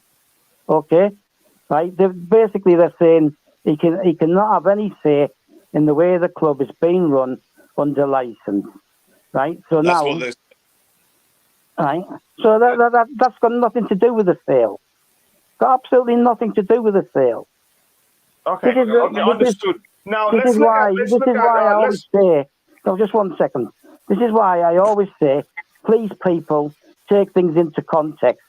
The EPL has nothing to do with the sale of the club. They come into the sale of the club once Roman picks a person to buy the club, and the government, they then do their checks, right? That's where the EPL come in. At the moment, they've got nothing to do with the sale. So it's nothing to do with the owner. It's not, they just say he won't have nothing to do with running, like you said. That's what's going to happen. But he's the owner, so they can't stop him from choosing the right owner or the right person to buy us. They can reject the owner. They can reject the new owner. Yeah, they can reject if it doesn't suit them. Yes, right. If it doesn't suit them and they've run the checks, right? It doesn't mean he can't be involved in the sale. Let's just keep this in context, right? Let's calm down, right? The government and Roman and the club are dealing with each other. Okay, let me just say something, Stav. I think you've explained towards that his disqualification as the director of Chelsea will not affect his involvement in the sale of the club. But again, I have to make you understand this. Given from what I know so far about, maybe I could be wrong, and you could be right. That is the structure of the sanction. That I don't see the possibility of Roman being involved in the sale of the club, given that he's the guy that's being sanctioned. And given that the purpose of the sanction is to make him feel pain and maybe pressure put in if you still have connections with him to settle the situation, that could be entirely wrong. I'm not sure. I'm not at the table with them discussing it. Yeah, thank you. It's a possibility. No, it doesn't mention any. Right, this is what I'm getting to. 1 minute. Yeah, Stav, let me come in. It doesn't say anything about the ownership. All he says. He won't be a director, which he ain't anyway. So I don't know what they're on about. He's an owner. He's not a director. They disqualified him as a director. That doesn't mean fuck all, like you said. Mhm. Oops. The other thing is some good news on there. Chelsea players, they're 100% committed to the club. That's what the statement's coming out from the players, and they will, give their all for Chelsea. That's the best news I've heard so far. Yeah. Yeah, I think. Let's look at this. This it was DJ that sent this to me, and DJ, thank you again for keeping us updated. And he pasted a copy here. Thank you very much, DJ. That means a lot to us here. And now the tweet reads, the government have amended Chelsea's special license, which sees the club's spend increase from 500K to 900K to host games at Stamford Bridge. Does that stop coming to you? Does that make a difference, a big difference? It does in terms of the number, but how, can you take a minute or two to talk about it? How much difference does it make for the team? Because that's Well, almost 50% increase. yeah. Right. Listen, I've said from day one, things are going to change. Yeah, no, things have changed. We Hourly, know, but let's hourly, talk about how daily. much difference Because does this increase make? the amount they're allowed to spend on staging a game is irrelevant if they haven't got the income, right? Mhm. So there's a limit. UEFA have a limit on how much you're allowed to spend on a fixture, right? And that will merely, if they've agreed that, then the club must be comfortable with staging games. Like, we have to remember, we're not through in the Champions League yet. Okay, we're not through yet, right? That could change anyway. We've got, I think, six home games left in the league, or 7, right? So the only definite situation as it stands is that we've got 6 or 7 league games to stage, right? Who knows? We could go there Wednesday. Lille might win 3-0 and knock us out, and we don't have any more Champions League games, right? Now, the club must have had an input, and the government have agreed to that, okay? Now, FA Cup, if we get through past Middlesbrough, the semi-finals are at Wembley, so we don't have any input into staging that and our expenses, right? And it's going to change again, because once you get to Wembley, the government aren't going to want to see half the stadium empty, right? They're not going to want to affect Wembley's income or the FA's income, so it's going to change again. So just calm down, everybody, right? As the days go by, as the hours go by, things are going to change, right? Again, I repeat, it doesn't matter what the EPL have done to Roman as a director. He's not a director, he's the owner. He's already instructed Rain to get on with the sale, which means if he's done so, he's had permission from the government. So let's just calm down regarding him having no input. He will still get to choose. Go ahead. Here's another question I have. Yeah, go on. Yeah. Here's another question I have now. I'll start with you, Nick. But thank you, Star. That's why it's important to always have you around, because you have a very good understanding of the whole situation, and your answers do help a lot. The question I have now is, Nick, if Roman is no longer the director, he's shown that he's no longer interested in being the owner of the club. I guess you can phrase it like that. Then why is it? Yeah. Why are the sanctions? Why are the sanctions still in place? Does it really make sense? The guy has given up. He's relinquished. Yeah, it doesn't make sense. He's relinquished the club. No. So why are the sanctions still in place? Jesus they're because thinking he's still the owner. Let he's Nick still finish. the owner. I'll come Yes. to you. Yeah, well, wait a minute, stuff. Yeah, he's still the owner as of right now. But even like Tuku said, he's saying on the. Let me pause you a bit. I want staff to understand something. If I ask a question, it's either I don't understand the situation, or I'm asking for those that are watching to also better understand the situation. So it clarifies things. Go ahead, Nick. Yeah. What was I saying now? Yeah.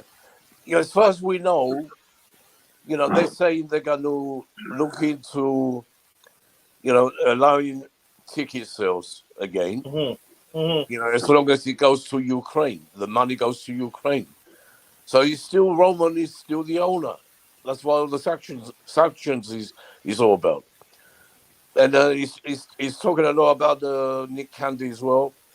It looks like he's very interested, and he's saying that he will put it in a bid very soon. That's another thing they're saying. Yeah, and but like we said, but the government will have the final say who he sells the club to. Yeah. So, Stab, do you agree the government has the final say on who Abramovich sells the club to? Yeah, because if whoever he chooses, right, they still have to be okay with the government, right, and they still have to prove where the money's going. Listen, what's the point of me expelling oxygen, right, if it's not going into people's heads? Roman and the director, right, Marina, Bruce Puck, Eugene Tenenbaum, the other guy whose name begins with an L, I can't remember, Lancaster or something like that. They're directors. Dave Barnard, who's the club secretary, he's a director, right? And that is down to day-to-day running of the club, right? Now, they've excluded Roman from being a director, which means he can't have a say in anything to do with the running of the club. It's got nothing to do with the sale. He's still the owner. That's why the sanctions are still relevant and why they're still there. They're not going to remove the sanctions just because Roman has been expelled from being a director. He's still the owner. Exactly. Right? So exactly, you just hit the nail right on the head. The sanction remains there because Roman is still the owner. And again, that brings us to Mikhail's until there's a new owner, Coach. Until there's a new owner, this is, nothing will change. But they're trying to, we have to get a new owner as soon as possible, so we can sell tickets and get back to normal. But it has to be the right one, like we said. I hope Nick Candy looks very interested. I hope he's in, like his Sam was saying about him, Yeah. Yeah, I think, thank you for taking some time to explain that stuff. That means a lot to me. And it's important now. The point is, Roman is still the owner, so the sanction will remain in place. Being removed as director of the club doesn't mean that he's no longer the owner. And Mikhail also makes a great point here. Roman not mentioned in board of directors on website, so might never have been one, as Nick Blue suggested. So that makes perfect sense. That's a very, very good argument right there. I said that anyway. I said he's not a director, right? Yeah, but he's not even a chairman. He's not even the chairman. Why are they saying? Yeah, this is how stupid this Sky Sports news is. They're saying he's been expelled as a director of Chelsea. What's that? It doesn't make sense. Yeah, it doesn't really. Because they don't check the facts. Sky Sport are just a bunch of idiots, right? I need to clarify something. Let me clarify this. Sky Sport are a bunch of idiots, right? They used to be our media partner, and then I've said this before, they went and said that we'd signed Robinho when we hadn't. The club shop manager went and started printing shirts with Robinho's name on the back, and it created a lot of hassle within the media, right? And we were being basically lambasted for it when it was Sky Sports. Now, since then, they've ceased to be our media partner. But this is going back 10, 12 years, right? There's people in the media, Sky, right? Romano, who's on Twitter, YouTube and all that, and various other people, right, who they receive nothing direct from Chelsea other than match day, managers' pre-match conferences and things like that, and after the game. They receive nothing direct from the club, right? They're on the outer, and they make their own stuff. And again, I said it the other day, and I'll repeat it again now, so people understand. Everything that was said about Lukaku's interview was screwed over by Sky Sport to have their own narrative, right? Because they wanted to hit Chelsea. They don't care about Chelsea. They'd be quite happy if we did die, if we laid down and died, right? Some of their pundits have criticised Chelsea, right? They're slagging off the fans and everything. Just take anything Sky Sports say with a pinch of salt. I said, if anybody's got a programme handy, please check it. Roman is not a director. He's the owner. The EPL have to expel him, or whatever the word was that they used, right, from being a director, so he cannot be involved in any day-to-day running, right? So now, even the sale has been passed on to Rain, okay? Rain are dealing with the bids, right, and prospective buyers, and then they will tell Roman, this guy, right? They put this bid in, this is what they're saying. Roman will know some of them, right, because they're all businessmen, right? Whatever Roman's alleged contacts are with Putin, they're still businessmen who deal in big business. Roman has an arm of a steel company in Canada, right? He will have dealings in America. He's got an apartment in America, but it's in his wife's name, right? Because it was part of the divorce settlement. Now, let's just calm down with things that come out of Sky. Give them a bit of credence if you wish to do so. But the EPL have to be seen by the public, by the government, right, by the media as acting. So they've excluded him, that's the word. They've excluded him as a director. They obviously haven't even bothered checking that he's not a director. Right? And Yeah, so Stav, before we continue, I'd like to recognize the presence of my brother from another mother, my friend who's over time become a brother, Ankit from Almighty Blues FC. Make sure to go check his channel. If you're here and you're not subscribed to his channel, please do so. A great channel, and again, he's grown and it continues to grow, and I'm very proud of him, very proud to be his friend and brother. All the hard work he's put in is paying off, and we'll get there soon. And nice to see you around, brother. Yeah, it's just another crazy day, but we move. Yes. Now, Stav, go ahead. Can you round up so we'll move to the next segment, which is to talk Chelsea transfers. And I'd like to play the intro one more time before we go to the transfer segment, because I'd like to cut the video from that section so that it's not too long for somebody to watch. Go ahead. Yeah, everybody just calm down, relax. The thing's been dealt with by Rain regarding the sale, right? That will be passed on to Roman. Roman will say, this is my preferred purchaser, which will then go to the government. Again, I said on Thursday, the government just rushed everything. The license will alter as time goes on, okay, right? And you'll only get bits and pieces at any given moment or part of the day of any alterations to the license.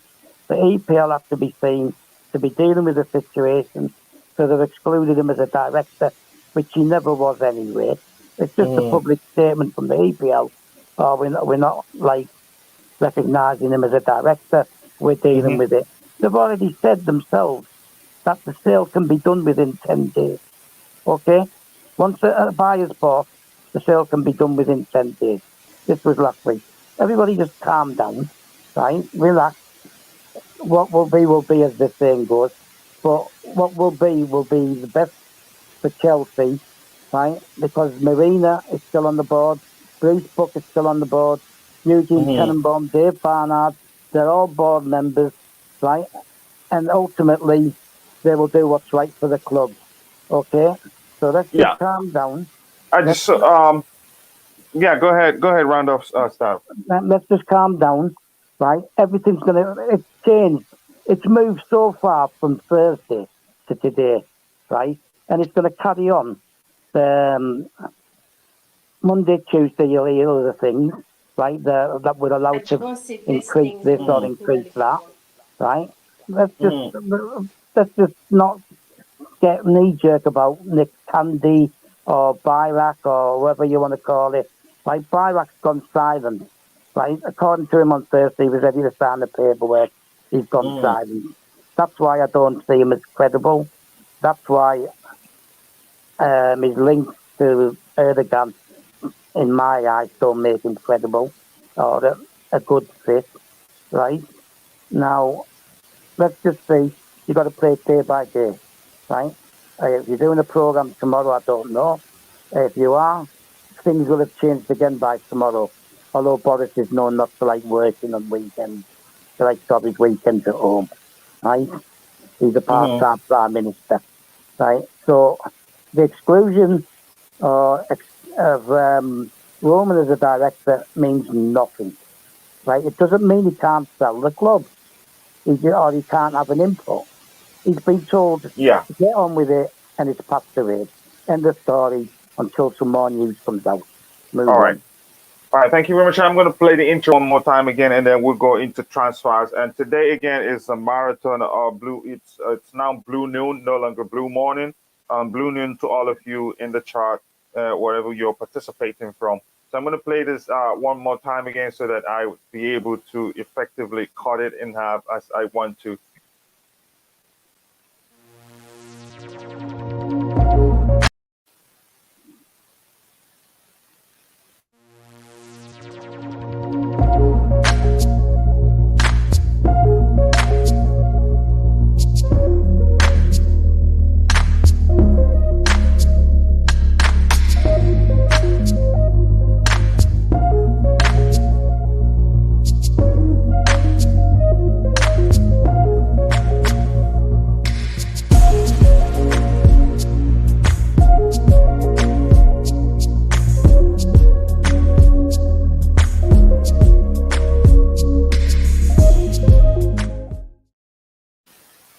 Yes, we're back again after what looked like it was a commercial break. No, it was intentionally done to help me split the video into half because it's a marathon version of Blue Morning, so it's important to cut it up. We had DJ in the house. Looks like he's left. Sorry to see that. Now let's talk about the transfers. We have a very, very precarious situation in terms of transfers. We have a few players who will be running out of contract come summer. The good thing is that these guys will still be at the club till summer, so there's still a chance. And also the sanction is temporal. When the sanction is lifted, I think the club and the players will resume talks, and there's a chance after negotiating with the British government, they may decide to allow the club to negotiate with the players. But hopefully that's the case. But right now, that's not the case. We're being banned from discussing contracts with players. We've been banned from selling players. We've been banned from buying players. Am I right in all those points? To a point, yes. Okay, yeah. So the question remains: what are we going to do if the sanction extends till summer, and we're not able to even talk to players until summer is over, or, until late into the transfer window or something like that? Yeah, go ahead. Yeah, look, I don't think we have to worry too much about this because I think we will have a new owner and everything be back to normal. But, we got to May to sort this out. And I think, we will, because we do have to get an owner very quick. This won't drag on. So when this transfer window comes, and that's in August, so we should be okay. As long as the only problem so really, it doesn't really make sense to worry about transfers because then we'll have a new owner. Yeah, it's not August. I'm just saying we have to make sure we get the contracts done. When we're allowed to. For Rudiger, Aspie, Christensen, they have to be sold out. That's the only thing. But I think we will have a new owner by that time. Don't you? I don't know. Right. It's not August. The transfer window closes in August. Right. As it stands, okay, we only have to worry about 3 people at this moment in time, right? We know which 3, okay? Let's forget Christensen, because he's obviously made his mind up and he's going anyway. That is He's going, medical yeah, it looks like 2 of them. and everything. And you can't stop him because he's out of contract. He can sign a pre-contract. He can't move till July, right? Just to clarify the transfer window. Domestic transfers, which means English, okay, not Scottish or anything, not Welsh or whatever.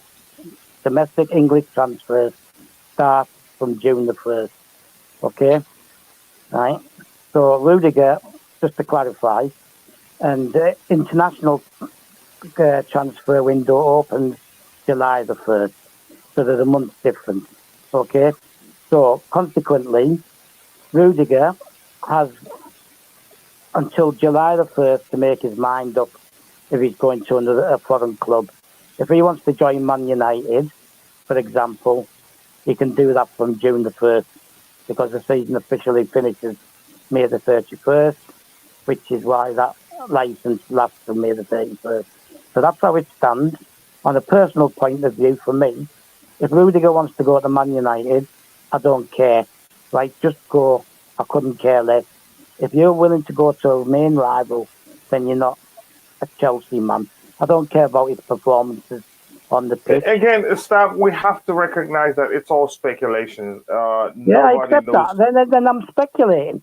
I'm working on the speculation, right? Yes. And I'm saying that if his choice ends up being Man United, then I couldn't care less, and I lose respect for him. I've got more respect if that's the case. I said if that's the case, right? If that's the case, I have more respect for Andreas Christensen, who's publicly stated that he turned down English offers, right? And he doesn't want to go to a rival, right?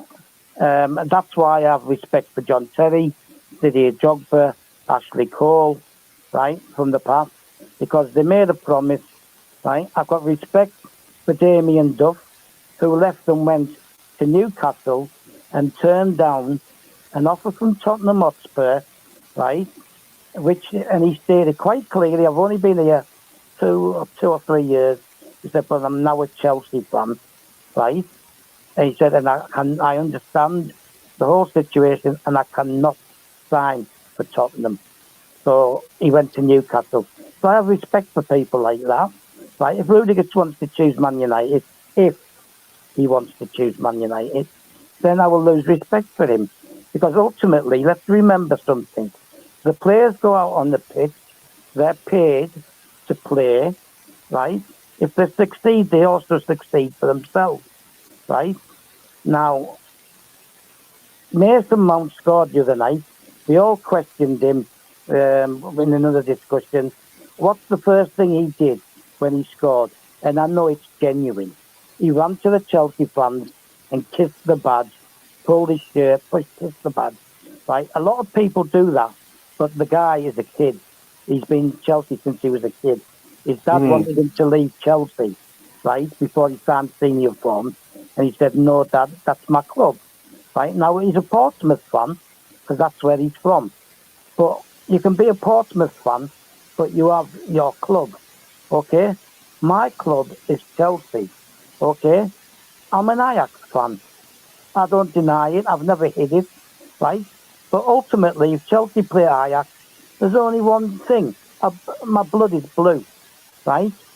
And for players, certain players, they go out on the pitch, they'll give 100%, they'll try and win because they're trying to win for themselves as well. And that applies to certain players. Now, anybody who goes to an English club will lose my respect, right, to go to a rival Premier League club. Okay?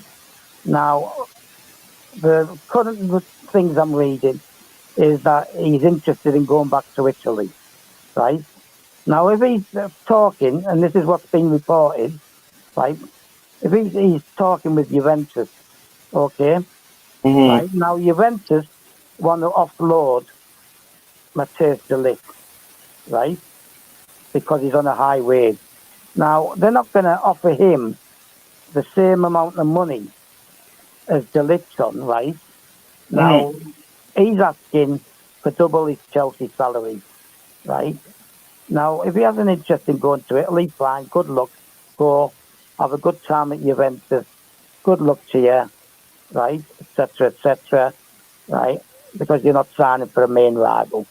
Same as Didier did going to Galatasaray. Yes, I want to say something before you continue to Bobby. God bless you. We'll come through this. Yes, of course, we will. We shall overcome. And like you've mentioned on Chelsea Perspective before, we've come through even worse situations before. I think it was you or staff who talked about how we got relegated and how we played with the academy team, but we survived it. And I think this isn't even as worse as those situations. It's just at this point, we're losing an owner we love so much who's prioritize the club's success over profit, and we know quite clearly that we're never going to get somebody like him. Yeah, so Bobby, good to see you in the chat, and thank you for that great comment there. So go ahead, Staff. Yeah, right. So the latest talk is he's in conversations with Juventus, or his agent is. Okay, right. If he wants to go to Juventus, fine. If he wants to go to Barcelona, fine. Right. If he wants to go to Man United, totally different situation. But he cannot join a foreign club until July the 1st. Okay? So that's to clarify. June the 1st, English transfers. July the 1st, international transfers. The window closes August the 31st. Okay, the last day of August. Right? So that's how the situation stands. The one advantage right now, and I deem it an advantage, is we can't rush in as it stands into making a decision to sell Gallagher or Broya or other people, okay? Right? They all have to remain as Chelsea assets until a new owner comes in.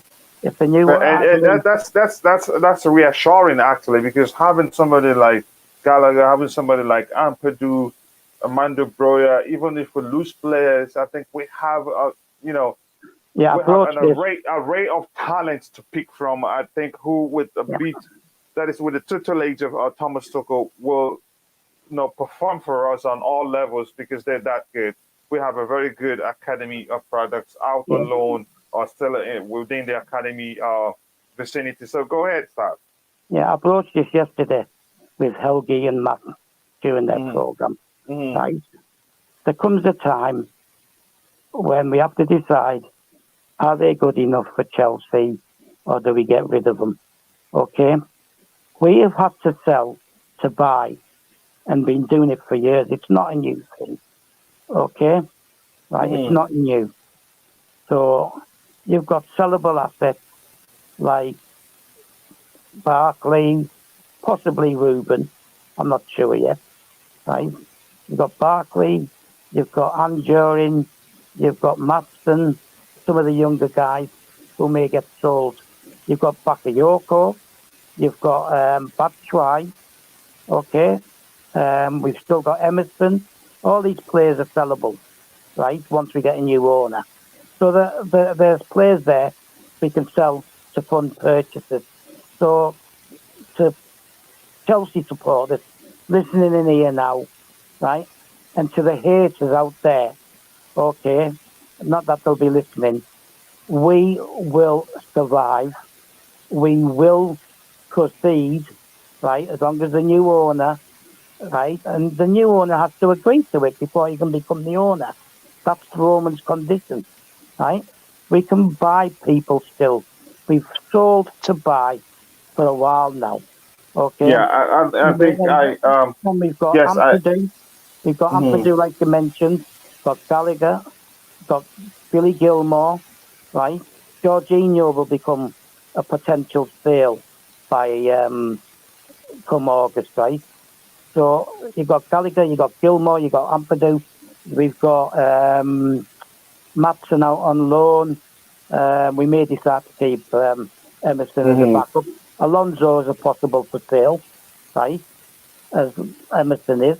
Matson can pop in as the backup to Chilwell, right? You've got Anjorin, you've got other young lads, Broya, right? It doesn't matter what Broya wants to do, right? He only gets sold if we choose to sell him, right? He's got All 4 right, years left on his term. let me ask Nick this question, and I'll come back to you so that I think we can call it a day. I think we've covered everything, and you pretty much touched all the aspects of the transfer that I wanted to talk about concerning what do we do when these guys leave. So, but coming to you, Nick, do you think Rudiger will, for any reason, join a rival club such as Manchester United or any other club in the Premier League if he leaves Chelsea? Yeah. No, I have faith with Rudiger. He does love Chelsea. I hope they come to an agreement. I want him to sign that contract. And I still think he will. I know he loves Chelsea. And he wouldn't go to a rival. If he goes anywhere, he'd be in Europe. You go to Bayern Munich, somewhere like that. He's not like that. He shows it. When you see him play, he shows how much he feels for this club. And you can see, like we used to see with John Terry and a few others. I have faith with Rudiger. No, he's one of my favorite players. But it's not just about being a favorite player. He's shown, what he is. And he's a fighter, leader. And I hope he stays and be our next captain. That's what I want. Yeah. I've said all along. And again, I have to say something about what Judge Viola has on the screen. She says we better watch out for Gallagher, Broya, and other academy players. Frank Lampard could coach them. Well, he can't just stretch his arm. I want to add one more thing, Klaus. Yeah. One more thing before you go. I didn't like Frank Lampard's comments when they were asking him about Roman Abramovich. Yes, I was going to talk about that. Can you talk about comments. that? Because some people are comparing him to Judas denying Christ, like it's written in the Bible. No. What do you think about that comment? Can you walk us through what he said? Yeah, he asked him how long did he know Roman for? How did he get along with Roman? He goes, well, I didn't see Roman just, whenever, sometimes. Something like that. I can't remember exact words now. But it's like he said, he didn't say, he didn't, I expected him to praise Roman, say something. Because if, you've got Roman and the Lampard holding, arms around each other and everything, and then he's coming up with these stupid words. I don't like that. I like Lampard. Stop. What do you think about that comment by Frank Lampard? Yeah, listen, right. Yeah. It's not finished. Wait, 1 minute. 1 minute, let me finish. And look, did you hear Antonio Conte? He's the one who come out with the right words. Antonio Conte, Pep Guardiola. I'll come back to you. Those are the people that ever said kind words about Roman Abramovich. Nicolas Anelka, Antonio Conte, Pep Guardiola, maybe not directly. He just said he feels for Chelsea. We're talking about Lampard, but those guys were saying good stuff. Even Ferdinand was saying good stuff. What's his name? Yes, that's what I'm Crystal saying. Palace coach said good stuff about the man. So you go ahead, Nick. Ragnick also, yeah. Exactly. Everyone said good about Abramovich except Lampard, which we expect him to be the first. I'm really pissed off with Lampard. Yeah. Are you done? Yeah, I think Nick is on it, and he made a great point. Thank you for bringing that up, Nick. What do you say about that stuff, and what do you think? Does that in any way affect Lampard's legacy at Chelsea? Right, listen, right, as a player on the pitch, what he did is one thing, okay? Right, you can't change that legacy, as you called it. Me, I'm in the minority, okay? I'm not in the majority. I've had the arse-ache with him since he joined Man City because he lied about things, right, with joining Man City, right? This is why I mentioned JT, Drogba, Ashley Cole, etc. earlier on, because I knew the conversation was going to come to this. Right? He stayed at Roman's Villa here in Cyprus, right? and I got to meet the guys who were basically his bodyguards, right? He didn't want anybody going to him, right? He's aloof. He's not your typical. JT's the total opposite. You go up to JT, he'll talk to you, he'll have a laugh with you, he'll sign autographs, right? And I know this for a fact because he's done it with me, right? When I used to still go to the games, right? Lampard told the club whilst he was staying at Roman's Villa for free, right? He was staying at Roman's Villa. Yeah, in Limassol, in Cyprus. Okay? And I met the two guys. They were staying at my hotel that I was working at. And they told me he's a miserable sod, right? He doesn't talk to people. He's aloof and all this kind of stuff. Now, he's intelligent and he knows how to manipulate the media, right? And it's all about his image, okay? Right? I really want to clear this up because it's been a bugbear for me for a while now, right? And he told the club, I want to try something different. I fancy going to the US. Mm-hmm. Yeah, right? The projected image in the media was he'd signed for New York City and he was going on loan for 5-6 months to Man City to keep fit. His own uncle, who's opened doors for him, Harry Redknapp, wanted him at QPR because he was manager at the time, right? Why not go and help your uncle who's opened the doors for you 2 or 3 times? And it was his uncle who got him the job at Derby as well, okay, when he came back to England. Now, to me, right, from what I've heard from other people, what he did, right, he wasn't offered a contract because he told the club he wanted to go somewhere else. Only 2-3 weeks ago, when he did an interview with Gary Neville on Sky Sport, he turned around and said that Jose called him into the office and he said to him, look, we're not going to offer you a contract, blah, blah, blah, etc., etc. Not what I've heard. I had 2 contacts within the club at that time. Right, they're no longer there now. Right, he told the club he doesn't want another deal. He's going to the US. Right, then he went to Man City on more money. Yeah, right. It was a 1-year deal, which would have been what Chelsea would have offered him because of the 30 years or plus that we had.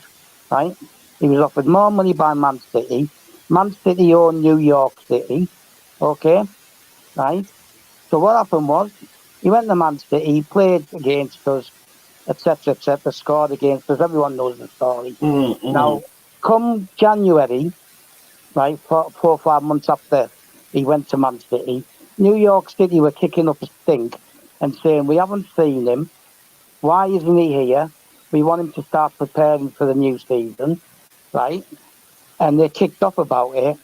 And in the end, FIFA, right, sanctioned Man City and Frank Lampard and said, we want you to come clean on what the contract is. And they had to come clean that he signed a 1-year deal with Man City and then he was going to go to join New York City at the end of that 1 year. Even now, he still tries to deny it in the media, right? Now, Lampard is for Lampard, okay? Always has been, right? When he took over at Chelsea, right, Gianfranco Zola was there. He'd been assistant to Sarri. Now, he's been managing the Premier League, right, at a couple of clubs, West Ham, Watford, right? And there's some experience, but he's a big name, right? He was voted in certain poll as the greatest player ever to play for Chelsea, right, before Lampard got it, okay? Right? And he got rid of him. He had Ashley Cole there on the staff in the academy, right? But he didn't use him. His defensive tactics were pathetic. Okay, we've had this subject before. They were pathetic, and it's showing the same thing at Everton. It's okay blaming the players, saying they're no good, etc., etc. You play with He's what not you've a manager, Stav. He will never be a you top manager. organise, you organise, right? Yeah, you defend, right? Every club, even Pep Guardiola, make sure he's got a sound defence, right, to allow him to play that attacking football. Okay? Same with You know Liverpool. what? Can I just say one thing before you go ahead? Yeah, go on. Yeah, from that day he didn't keep Zola. When he got rid of Zola, my love for Lampard started going slowly. You know, eventually it went. Right. So when Silva joined the club, right, it was blatantly obvious that Silva and the guy Anthony Barlow, I think it is, right. I'm not very good with remembering names. Right. It's obvious that they were involved with the defence. Right. What did he say? Right. He said that Silva is my unofficial assistant. Laid it down. Okay. Now, when Silva plays, you see the players around him, right? They raise their game as well. Okay, he leads by example on that pitch. So he underplayed that. So then he wanted to get rid of Kepa, but Petr said no, because inside Kepa is a very good goalkeeper, which he's proven since Tuchel came in, right? So there was a bust up. He fell out with somebody he played with for years with Petr because he wanted to keep Kepa, right? Now, what did he do? Czech got involved with the goalkeepers, benefiting all three goalkeepers.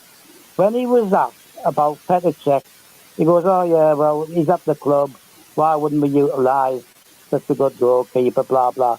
But he strayed away from saying he's come on to help with the coaching. Yeah. So overall, Stab, what I want to know, how So do you want to think, know? in a You want simple to answer? know about his Yeah. comments yesterday, right? Yes. I'm trying to give you a background to why I'm going to say what I'm going to say now. Okay? Now, again, I've stated that he knows how to manipulate the media, right? So it's all about his image, like you said before. It's all about his image, right? What he said, right? He didn't even send the message to Tuchel. Other people, I mean, Jurgen Klopp, he said, I don't know him. It's not like we're best friends.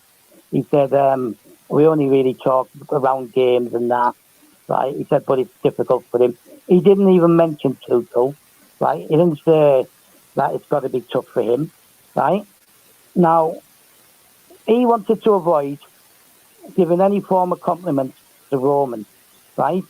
Now, we know nothing has been proven, right?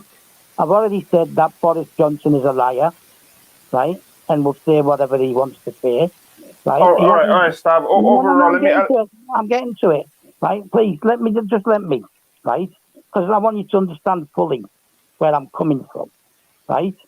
Now, he will say anything that makes him look good. That's Boris Johnson. It's about his image. And Lampard is the same, okay? Now, he's full of shit. Sorry, I didn't want to use that S word, but he's full of shit, right? Because Roman Abramovich was always down the training ground when he was living in England, right? That's been said. Roman Abramovich used to go into the changing rooms after a win, and there was many of them under Jose and Ancelotti, right? He was constantly in contact with the players.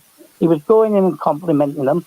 Now, when we won the title of Bolton, and I'm grateful to God that I was there, right? He and John Terry went over and dragged Roman, right, to the fans, right, to celebrate with the fans. Roman is shy. I've met him. You know that, right? No, Roman, as a natural character, is shy. Now, Lampard went out of his way to drag him over. Now, because it doesn't suit his image, he doesn't want to pay any form of compliment. He could have easily said, I've got to thank Roman for the success we've had as a club. I played there, like he said, 30 years. Here's how I'd say it. There's a better way. He could have said it differently. There's a better way to respond to that question. Yeah. If I were Frank, I'd say something like, he didn't want to be tarnished. Exactly. I'd say something like, we're hearing what's in the media, but none of us are sure whether he still has links to put in. I don't see the man. I know him as a Chelsea owner, and to me, he's been good to me. He's been good to English Premier League. Even the Crystal Palace coach said what he's done for the Premier League. Other players, other people, all former players are saying this. Even coaches are saying it. So why deny him outrightly like that? Coming to you, DJ. Welcome back to Chelsea Perspective. Sorry you joined us late, but I think you get your opportunity to speak your mind, especially when it comes to Frank Lampard outrightly denying that is Roman Abramovich, forgotten that it was everywhere in the media. He stayed at Juventus yacht, he stayed at his villa.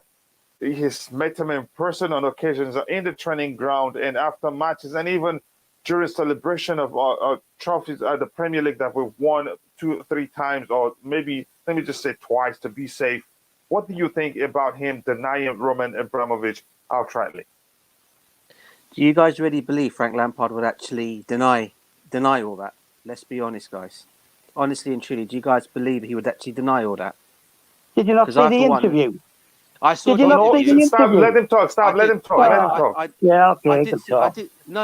I did see the interview. I get where you're coming from, Stav, right? Yeah, but I for one think, and we like you said, mate, like you, I was at that game when we won it in 2004, the first time under Jose Mourinho. I was there like you as well, and I saw what they did with Roman, what was going on. I saw all that, but I'm not here for like taking up what Frank Lampard has basically gone and said. For all we know, okay, whether he's in denial for a reason, I don't know, because of what's going on with this whole situation with and I don't like to bring it into it again with politics. I don't know. So he's trying to act all denials away from Roman. I don't know. Okay, but we've seen over the years, Stav, as well, when we watch matches and things like that, you've seen him around Roman, the way he, even on the buses, on the tour buses, when we won trophies, on going down the King's Road, for example, they were shouting at Roman, Abramovich on the microphone. They were all there with Roman in the front of it all. So some of it, I can understand where Stav is coming from. Some of it I don't believe, if you know what I mean. So for me, in that kind of way, I think it's a two-way thing, mate. I don't believe in all of it. I think the reason why he's denying a lot of it all is because of what's going on currently at the moment with we know what's going on in the world at the moment with Ukraine. That's probably why he's probably trying to, I don't know, probably step aside from knowing that he knew Roman Abramovich. I don't know. DJ, he's wrong though. Yeah, I'm just, he's wrong. It's wrong, bro. It is wrong. Guys, about Roman. It is wrong. Yeah. He's wrong. So I agree, Nick. So DJ, the good thing is this: you agree that he's wrong the way he answered the question, and again, you make a great point. I think even if he's concerned about what's going on, the Russia-Ukraine crisis, I mean, there's a better way to phrase it. There's a way that he could have answered the question and then still be on the good side of the Chelsea fan base and on the good side of the global community on the issue on the Russian-Ukraine crisis. But I think he outrightly didn't care about the club that he played so much for, achieved so much with, in the club that people still love him. So I think he didn't word his words carefully. But I think you make a great point. It's important to understand his concerns about the Russia-Ukraine crisis, but he made no mention of that in a way that you'd clearly say, okay, that was his concern. His concern, I think, comes down to his image. That's what he cared about. He didn't clearly say something about the crisis. But let me ask you this, DJ. How do you think that will affect his legacy at Chelsea? I, for one, look, like most others, I for one, am actually not. Obviously, I think it will affect it big time because I think a lot of Chelsea supporters and fans, even on these comments, everyone around took Lampard to their hearts. I think a lot of fans did. They did take him for what he did for the football club, being an icon, a legend at the club, and then for him to go and do what he's gone and done, I think will not look good in the eyes of all Chelsea football fans, and I can understand that. I mean, when he denied all this as well, I for one looked at it and I thought to myself, some of what he's saying is making me lose a bit of respect for him because he's kind of like drifting aside. What the fans love him, he's forgotten about that, but the way he's gone about and done what he's gone and done, in ways, is really kind of like got me annoyed as well as a fan. Because I've got a lot of his shirts from his old kits that I used to buy with Lampard's name at the back of it, and for that to, I was one of those who who really took obviously took to Lampard, because obviously he was one of my legends at the football club that I liked. Obviously, growing up watching Chelsea, I had loads. I mean, my first one was obviously Kerry Dixon. He was my first legend, right? Yeah, I can go on and on from that. Yeah, but there were several of them, okay, that I've got shirts that I've still got of them all, and him being one of them, and doing what he's gone and done. I mean, that is kind of like a bit of taste in my mouth, if you like. So it will tarnish his image. But at the same time, I think down the lines when it's all kind of like, if this whole thing is all sorted out, people will just forget about it. Apart from some of the Chelsea fans. Yes, that's where I disagree with you, bro. Let me tell you this. We're talking about his comment, how he denied, because it's denial, no matter how you see it. But I know you understand it's denial. But you make a great point. We must understand why he's being careful. But then again, he did not word his response carefully. Can I, Remember, see, here's why I sorry. say that will not go out easily. It's not something that, even for a long time, it will always remain there. Because we're talking about it, and Stav went back to talk about how he joined Manchester City, how he lied about his contract with Manchester City. So this compounds the issue already. Remember that him joining Manchester City is already a big issue, and something that hasn't gone away. There's something that people always talk about every now and then, and now this happens. So that compounds his, somewhat, you could say, sensitive relationship that he has with the Chelsea fan base. It doesn't help his case. I don't know if you get my point, DJ. No. Listen, I get it 100%. And yeah, I'm just trying to see it from all Woody perspective. I'm just trying to see it from all views, if you like. All of a sudden we're making him out to be some bad person. And I think back in the days, people used to sing his name in all the ground. People used to sing Frank Lampard in the stands. Mm-hmm. Yeah. Okay. Super Frank back in the days in the Chelsea stands. Okay. And this is one of the reasons why I'm a little bit, I for one, as I said already, and I've already said it already on here, I disagree what he's gone and said and done. And yes, when he did go to Manchester City, that annoyed me as well. However, because of this link to Manchester City having buying this other club, they went and put him there. It was like one of those situations, kind of like it was one of those, I don't know, this link to Manchester City was one of those situations where, I don't know, seeing him wearing a Manchester City shirt, yes, it was annoying, I have to say, but I guess we're not even talking about this at this moment in time. I guess it's more what's going forward now, but yeah, I'm just trying to look at it from all angles. DJ, All one minute, stuff. I just want to ask DJ. Yeah, I remember, when you scored that goal against us at City, I wasn't there, but I'll never forget. He didn't celebrate. He does feel for Chelsea, but he should have just say a few nice words about Roman. Agreed, bro. I agree on that. If it wasn't for Roman, he wouldn't sadly be the player he was. Can I? That's what I'm agreeing on. You just have to saying. balance your response. Talk a bit about the crisis in Ukraine. Talk about Roman, the good man, the Roman You don't know everything. You can only talk about what you know about somebody. And whatever that is being said about Roman being, having links, ties with Vladimir Putin, that was wrong. There's no evidence. The only evidence is that he was once a governor in the Russian state, and that by default ties him to Putin, who was also part of the leadership then, maybe not the president that I cannot recall at this point.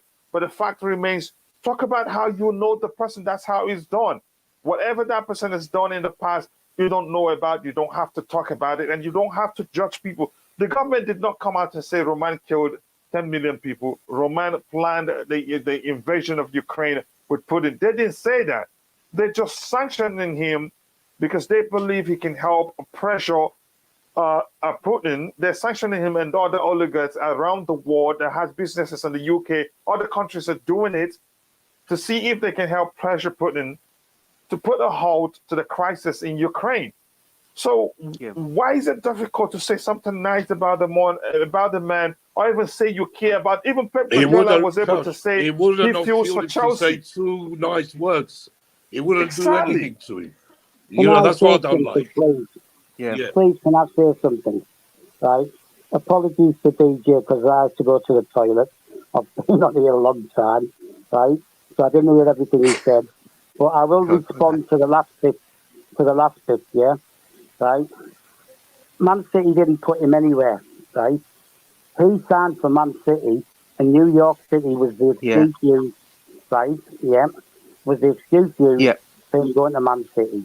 Right? I've never forgiven him. I didn't want him as a manager because he's not good enough, and he never will be. Okay, I agree with that. Not a Premiership level anyway, right? Yeah. He took over at Derby.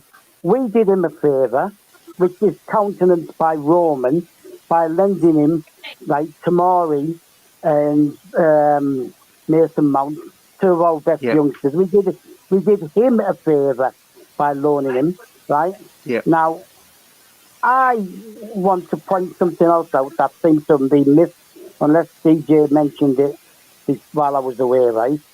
When his mother died, right, he played in a Champions League game against Liverpool, scored the winning Yes. penalty, etc., etc., etc., right? Yeah. Everybody hugged him, right? The fans chanted his name, right? They all hugged him, and if I remember rightly, it was raining, right? And Mm-hmm. then when, I can't remember who it was it William Gallas scored against Tottenham, and he ran to the bench, right, and he picked up Yeah. a shirt from the bench with Lampard's mother's name on it, right, and they paraded that shirt, right, in the celebrations. That club has stood by him, right, time and time again, okay, and this BS that he came out with, oh, well, I don't really know him, and it's not just what he didn't say, right, it's the way he said things, it was the expression on his face, right? He didn't want to be linked to him in any way, right? I'll put it another way, right? I've mentioned his mother. He stood on a bus at least 3 or 4 times, right? Just with the league titles, the FA Cups, the amount of times he stood on that bus. I've already touched on subjects that Roman used to go in frequently, and DJ will know this because he's season ticket holder and stuff like that, right? Roman went to the changing rooms, he was down the training ground, right, and all this stuff, right?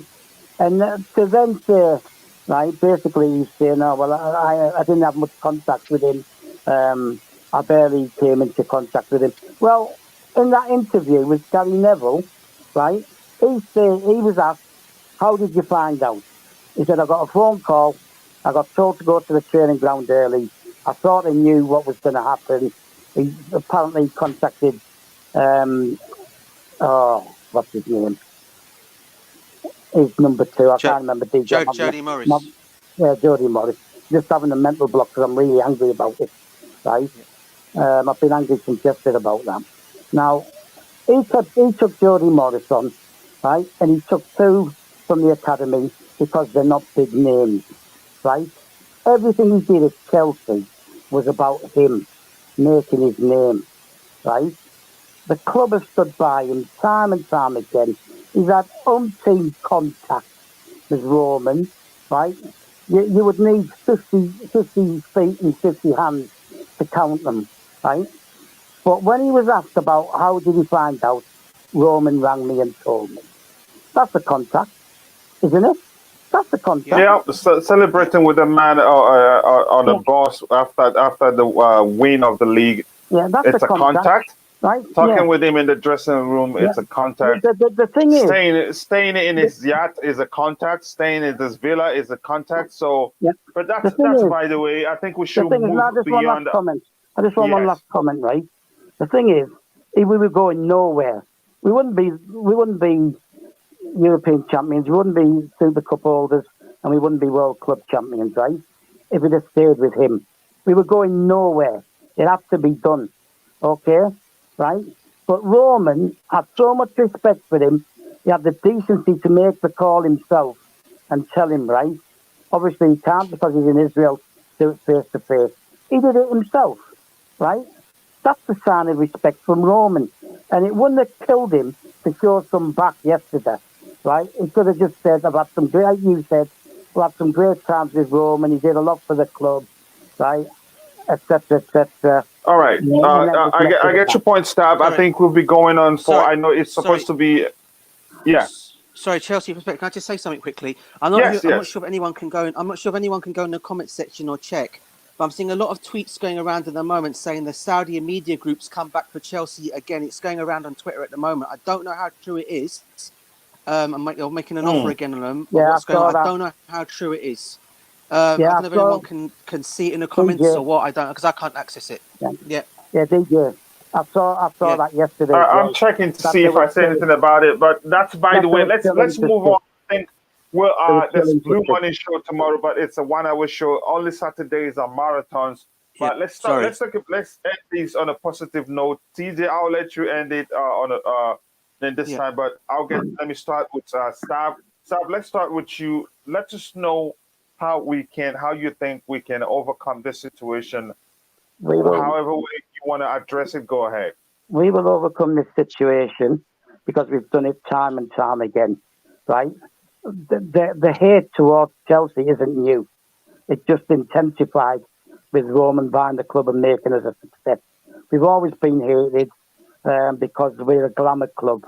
Even though when we were even in the second division, we were the second division's glamour club because of the type of people who supported the club. Sorry, when you say glamour club, what does that mean? Well, everyone knew we were the first club to use floodlights. We were the first club to produce a proper program. We were the first club to get 100,000+ crowd, right? When we played Dynamo Moscow, right? Ironically, right? We've been first with everything. We've had people like, I'll try and name some that you know. Raquel Welch, right? She was a fan through Peter Hodgson. Okay? We've got Suggs of Madness and the drummer from Madness. So let's bring it back to how we can overcome the current situation. Yeah, that's how we became a glamour club, right? Now, the situation is this. A billionaire has to buy it, okay? Roman is going to vet that billionaire, right? Whether it's a group or consortium, right? Or the Arab media one that feeds the Saudi media, which I saw mentioned yesterday, that they were still interested, right? Now, like we said, the anything up to 10 groups interested. The club is an attraction, right? Is an attraction to billionaires. We're not talking about Roman coming in. All right, he was a billionaire. Roman coming in and spending 94 million to buy the club, and then whatever he has to pay off the debts and shit like that, right? We're not talking about that situation anymore. We're talking about somebody having to stump up billions, which means they're going to look after the club. They have to. It's a massive investment. So all those haters out there, tough luck, right? We have the best academy, in my eyes, in Europe, okay? Right? Possibly challenged only by Ajax, but that's because I know so much about Ajax as well, right? We have the best academy in Britain, right? Under Roman, we won seven youth cups, 2 UEFA Europa youth cups, right? Yeah. So the academy is still there. You've got some of the guys that have been produced who are out on loan. Then you've got Colville, right? You've got Angerin, all these young lads. There's others, right? Boyamba, etc., etc. It's a long list, okay? Right? Harvey Vale, who you've seen. Smith, we've seen. All these young lads, right? So the academy is there to feed, right? We already have a squad that's third in the Premier League, okay? I believe we would be better than third had Tuchel been more responsive to the injuries by adjusting the system, which has been proven to work, right? We have got one of the best coaches, despite its stubbornness, right? And it doesn't change anything, just changes the owner, right? And financial fair play has stopped Roman putting money in, right, for the last decade. We've sold to buy anyway, right? Yes, here's the thing, Stav. I understand your point of it doesn't matter how rich the new owner is. I'm okay. Yeah. Thank you, Roman, from the heart, whatever the situation is with the Ukraine. Thank you for making mine, DJ, Bobby Smoke Signals, Nick, Max Burton's dreams come true, right? And anybody else who's been around 30, 40 years, right? All we were going to win was cups until Roman came in. Now we're winning the Big E. And that's going to continue. I think the fact is that Not point, the one European of the Cup most and Super important Cup. points I got, yes, Yeah, as well. I got that's from what I'm your saying, the Big E. yes. Things One of the we've most done important before. comment I got, a point I got from your response is this: I think it doesn't matter the owner we get. It doesn't matter how rich they are, because there's only so much you can do from your pocket because of the financial fair play rules, which has been Which are tightened changing. even more. If you spend so much, you pay luxury tax. I learned that from you, Staff. So thank you. I'll come to you, Nick, Blue. Then I'll go to DJ to help us round up the show. Now, Nick, I know we shall overcome. Definitely, we've been through worse. Like I've learned from Staff and also Bobby Smoky Signals, and the you too, Nick Blue and DJ Staff also. But looking at the situation, what can we do, and how do you think we will overcome this situation? Yeah, the only way we're going to overcome this situation is by all us Chelsea fans sticking together and doing like we have been doing for 60, 70 years. Just and sing his name, Roman's name, out tomorrow as loud as ever. Just to spite But these here's the thing, rivals. can I come in there? Can I come in there? Yeah. The last time they sang his name, I think they chose the wrong time to sing it, and that became an issue. And even Tuchel wasn't happy They about sang it it. at Norwich. They sang it all through the game at Norwich. No, That my was a point great is thing they to do. sang it Nick, when something was going Nick. in about the crisis in Ukraine. Yeah. That shouldn't happen. Yeah, but I know you're one we're of those. behind Ukraine. We have flags for Ukraine as well. Look, we clap for Ukraine. We don't, even though you did, but you have to pick when you sing his name, so it doesn't seem like we've moved on from that. Even the situation there. We've moved on from that situation. People are going to slag us off for singing Roman's name. I'm just saying that because Nick is one of those who, he's one of those that facilitates the singing of Roman's name. He does that via Twitter and probably has other social media outlets where he uses to plan at that thing or to plan with others who and I will keep doing it, Couch. Yeah, because I'm really. We should have gone out and protest on last Friday. After that even Thursday, but it was too late. Friday, I was pleading with everyone to come up and march, but no one replied. I'm really glad. I bet you 34 years ago, the old shed end, when we were standing up, all of them would have come and marched for Chelsea. Now we have a different fan base. It's not the same. And I'm really pissed off about that. Yeah, so DJ, coming to you, you understand the situation very well. You understand that we cannot sign players, we cannot negotiate contracts. You understand the length of the restrictions, which ends in May, I think. So do you see that is the end of the tunnel from where we are at right now? If yes, how can we get there? No. What can we do to get there? Not from a fan's perspective, but as a club. No, 100% no. We're not done and finished with. Look, listen, we are current world champions. Yeah, if no owner out there wants to buy our football club, it'll be a miracle. It'll be a surprise to me. We are up there now. There are a lot of people interested in us. So I'm not worried about that in the future. I think my only concern at this moment in time would be sometimes for the club and its and the PR group to actually come out and give some clarification of our player and managers' futures. Because at this moment in time, it seems like both Thomas Tuchel for the men's team and Emma Haynes for the ladies' team are the only two faces of Chelsea that are actually saying things at this moment in time. See, what all I want is some clarification that our players at this moment in time will be going nowhere, regardless of Manchester City's interest in Reece James and Real Madrid's interest in Reece James. Manchester United's apparent interest in Thomas Tuchel as our manager. I want some kind of clarification to come from our football club at least to say, look, this is the situation that we're in at the moment. It's not great, but your futures are secure as far as we're concerned. You guys are going nowhere. Just some kind of clarification on that, because hold on, Stav. The reason Go ahead, DJ. Stav, the only reason I'm saying it, listen to me, Stav. The only reason I'm saying it, mate, is because it for me as a Chelsea fan. Look, I'm slightly worried to some degree because of what is being said at this moment in time. Because at this moment in time, until something is said, the press are going to continue with this rubbish on Chelsea until someone actually comes out and says something.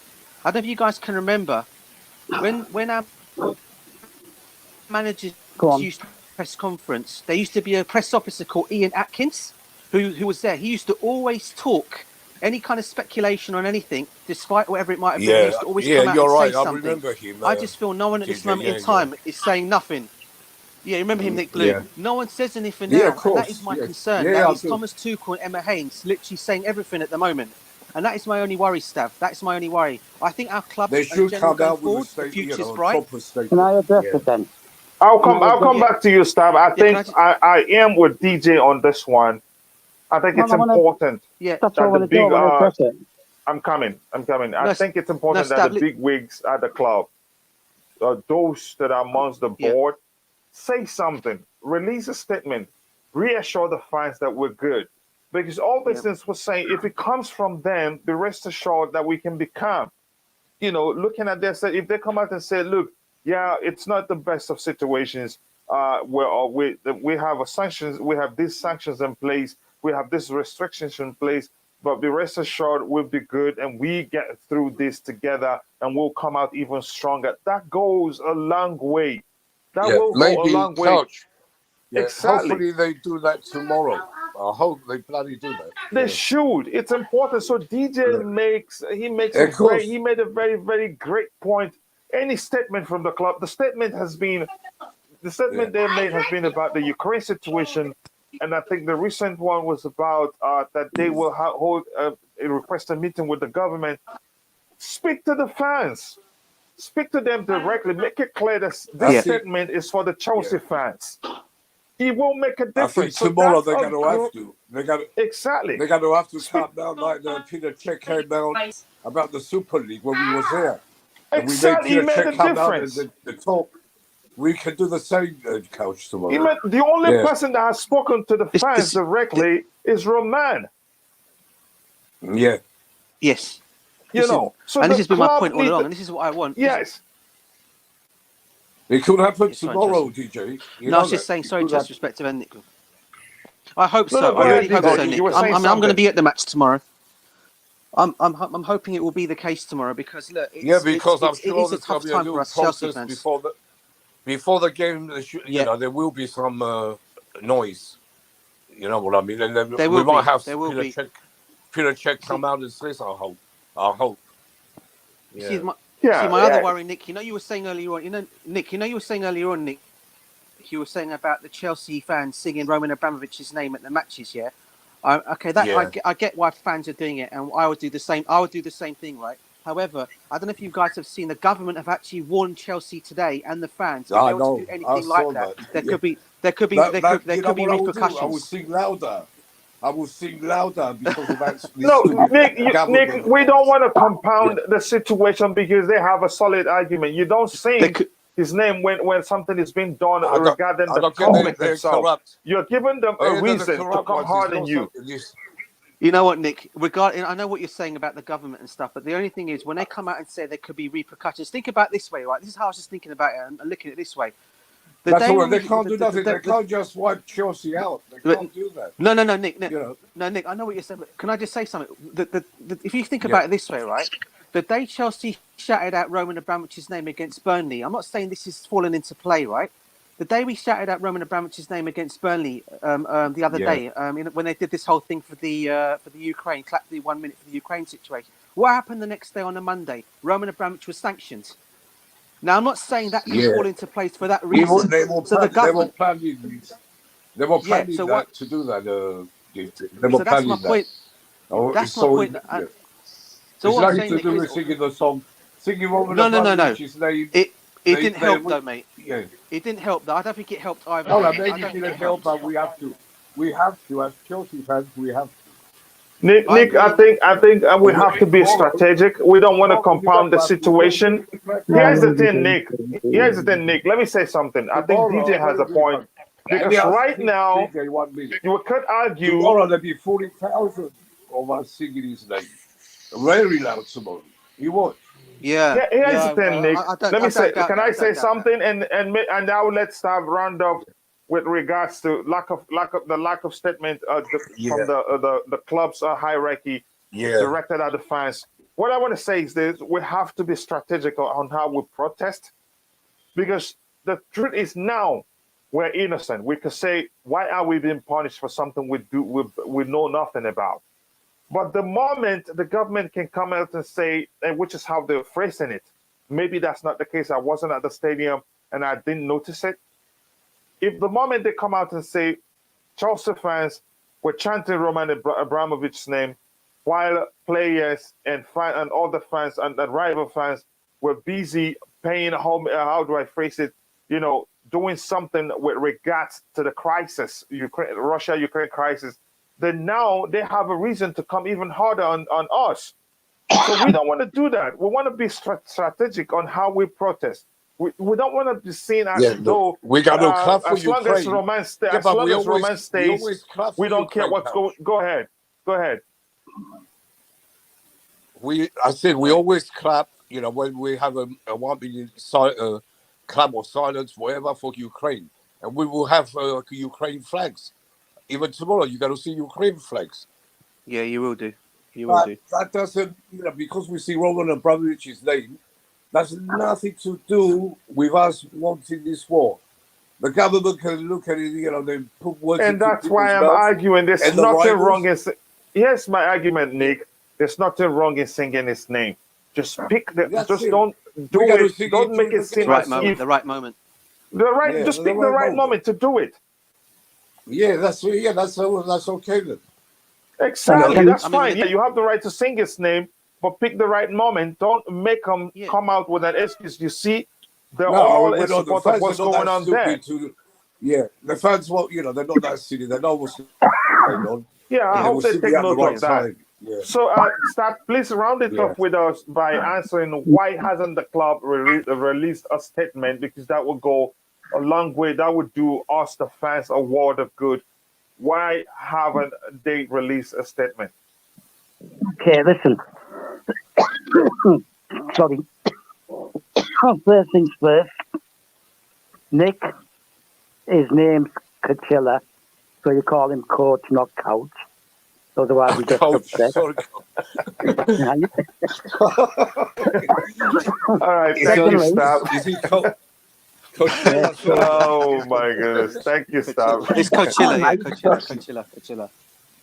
Coachila. Just to clarify something that thing you said, the sanctions didn't start till the following Thursday after the Burnley game, not Monday. Right, up to Monday. Right, I'm quite clear in saying this. I'm quite happy to say it. They had no intention of sanctioning Roman. Right? By sanctioning Roman on Thursday, they've now opened the floodgates to sanction people who are putting money into their pockets because they're bought out. Okay, the sanctions came because of the Ukrainian president speaking to the parliament. People standing up in Parliament, shouting out, having to go at Boris and Priti Patel and all these idiots, right? And they are all idiots, right? So that's when the sanction was thought up. I don't know when DJ joined the stream, right? As I clarified, this was probably thought out on Wednesday night. It was a rush effort by morons who don't understand what it takes to run a football club. Okay, so that takes care of the sanctions, right? I agree, right? Now I'm going to be a bit controversial. I might upset Nick, right? The chanting for Roman should stop now, right? Until the last game. Because I believe the sale will go through before we play the last game, right? And the last game will probably be the FA Cup, okay? Or the Champions League. And that's the time to sing his name. In the meantime, let's be like Coach said and be strategic and just hold back for a while. Let's get this deal done and out of the way, and then we can sing his name. Okay? So, Yeah, but but getting back to yeah. Can I just? But that's going to be impossible tomorrow. That will be, I know what you're saying. I agree with you. I will do that, but the rest of the 40,000 fans, they're not going to do what, yeah, what we're gonna the have unity. we're gonna No, we're gonna have I agree on that. There will be some. yeah, we're gonna have people who can't control themselves. We're gonna have Yes, people in the ground like who've been in myself, pubs, yeah, like who've been in myself. pubs all day. You Yeah. going tomorrow, Nick? Are you going tomorrow? Listen, Yeah, let me I'm jump going. out I and jump haven't back got in. a Sorry, ticket sorry. for them. Let I me haven't jump got. out and jump back in because I'm getting feedback. Yeah, 2 seconds. yeah, DJ. I haven't got a ticket for the game, but I'm going there for the protest. DJ, let me Are ask you you? this while we Okay. wait for staff to come back in and Yeah. round up. DJ, the Yeah. question is, do you think protests will make a difference? I'll be honest with you. And you know what? In another time, I'd actually 100% agree with Nick. 150% agree with Nick. I just think what's going on at this moment with the Ukraine situation, I don't think protesting against the football club that we all love and Chelsea fans is the greatest thing to do, because all it's going to do is it's going to say people are going to just look at us and say how unprofessional we are as a football club. We've got fans protesting about our football club when what's going on in Ukraine, Yeah, as far as we're they're not going to concerned, is far more important. DJ, wait a minute. We're not Yeah. going to Yeah. protest Sorry, bro. against our football club. We're going to No, I know protest DJ against meant the government, probably. The this government. Yeah, the corrupt That's what. government. government. Yeah. Yeah. That's what I'm Yeah. saying. Yeah. Oh, yeah, in that kind of. But my only concern about that would be is what the government may do to us if we do that tomorrow. No doubt, and there's no doubt, I probably will end up seeing that tomorrow when I go there, and I might end up even getting involved in it, maybe. Um, but it's going to be a what do you call it one? I just think it's going to be a bit of a something else for the government to use on Chelsea again. Should we perceive of anything like this tomorrow? Like Stavis said, I 150% agree with him again. Let's let this sale go through first, whoever's buying us. And I do believe the last game is against, I think it's the FA Cup game, or it might be Lille. When do we have this break? Is it the international break again? Is it after the Lille match? Or is it Yeah. actually after the, yeah. No. I think this It's sale after could, the Borough game. After the Borough game. okay, so after that game, I think the sale will all go through then with Chelsea Football Club then. So I think we should leave it till then. Let our sale go through, and then when it all starts all over again, when everyone's in clarity, the football players, the fans, the management, the team, everyone of Chelsea Football Club, the workers working there have all got clarity about their futures. Then we can start this whole thing of Roman again, because there's no doubt in my mind, even when the club is sold and we get new owners, Roman is never going to be forgotten about. The fans are going to continue to sing his name regardless. I'll be one of them, okay? And this will continue to happen right through Chelsea's history, right until we exist. So that's not going to go away.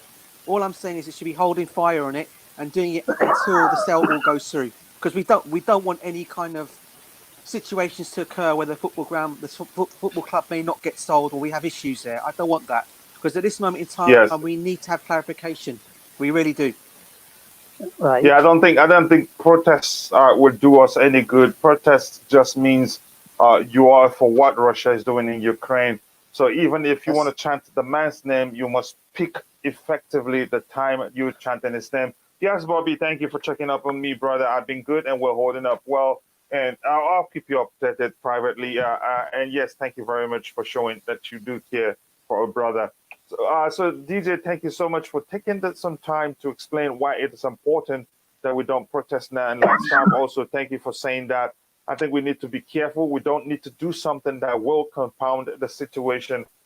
We have to, use our brains, because if we keep chanting the man's name while something is being done with regards to what's going on in Ukraine, it creates a problem whether we like it or not. And then they can say, look at what they're doing. It's also affected the behavior of the fans too. So whatever punishment they willed at us on us, we deserve it. But I hope that doesn't happen. So Stat, please, can you go ahead and take a minute to round up? We have just 1 minute, Yep. please. So let's round up. Right, look, We've okay. been streaming for 3 hours. Right, listen. Right. The government is snidey and they will punish us. So we need to do as DJ said. Let's just avoid it. It won't kill us to avoid it for 3 or 4 games. Right. Let's get the sale through. Right. let's hope we get to one of the two cup finals, and we can show our support to him then. Oh yeah, Right? He's got a travel ban as well. 100%. Right, so he's not going to be allowed to be in Lille. He's been banned from travel. Right. With regards to the club coming out and making a statement, they can't, because with the sale now on, they can't tell you anything. They can't tell you that Thomas Tuchel's job is safe. They can't tell you that Emma Hayes is safe, or that the players are this or the players are that. They may even have a gag on them by the government, right, to not speak too much. Okay? So the sale's got to go through. The new owners will clarify things. Up to at this point in time, right, it's up to Emma Hayes and Tuchel to address the questions asked of them, whether they're going to stay at the club themselves, right? I believe Thomas Tuchel has already addressed that. The media is just going to carry on asking and asking and asking. That's never going to go away, like it didn't go away when he got angry with them. Okay? So the club can't really say anything because they can't clarify anything, because the club's been told. They can't say this is going to happen, that's going to happen. The job's safe. Tuchel may decide he wants to go to Man United. I don't think he will, right? I've said all along that I think Rudiger will stay from before, but this current situation may change that, right? I said what I want to say on Rudiger and the speculation, right? So we're just going to have to accept the club can't clarify anything, right? And they may have a gag on them as well as the government. Okay, so it's up to each individual when they get questions to clarify their side of things, right? He's clarified his side, Tuchel. He's happy at Chelsea. He's comfortable where he is. As long as we have a bus and enough shirts, we will play the game, right? And Yeah, we'll it's true. prepare them, right? He even said in one statement he'll drive the bus if he has to.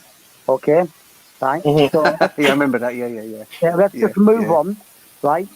Let's wait and see. As you do a coffee morning, you do the morning every blue morning every day, right? As things progress, we can then discuss them as they progress. Yes, Right as now, things progress, yes, go ahead. right now, it is what it is. He's been given permission to put the club up for sale. He's done that by getting in touch with Rain, right? If the Saudi Arabian media group are coming in, right, I don't care. I want somebody who's going to put the club first, and Roman will make sure that's what happens, right? Let's just be happy. Agreed.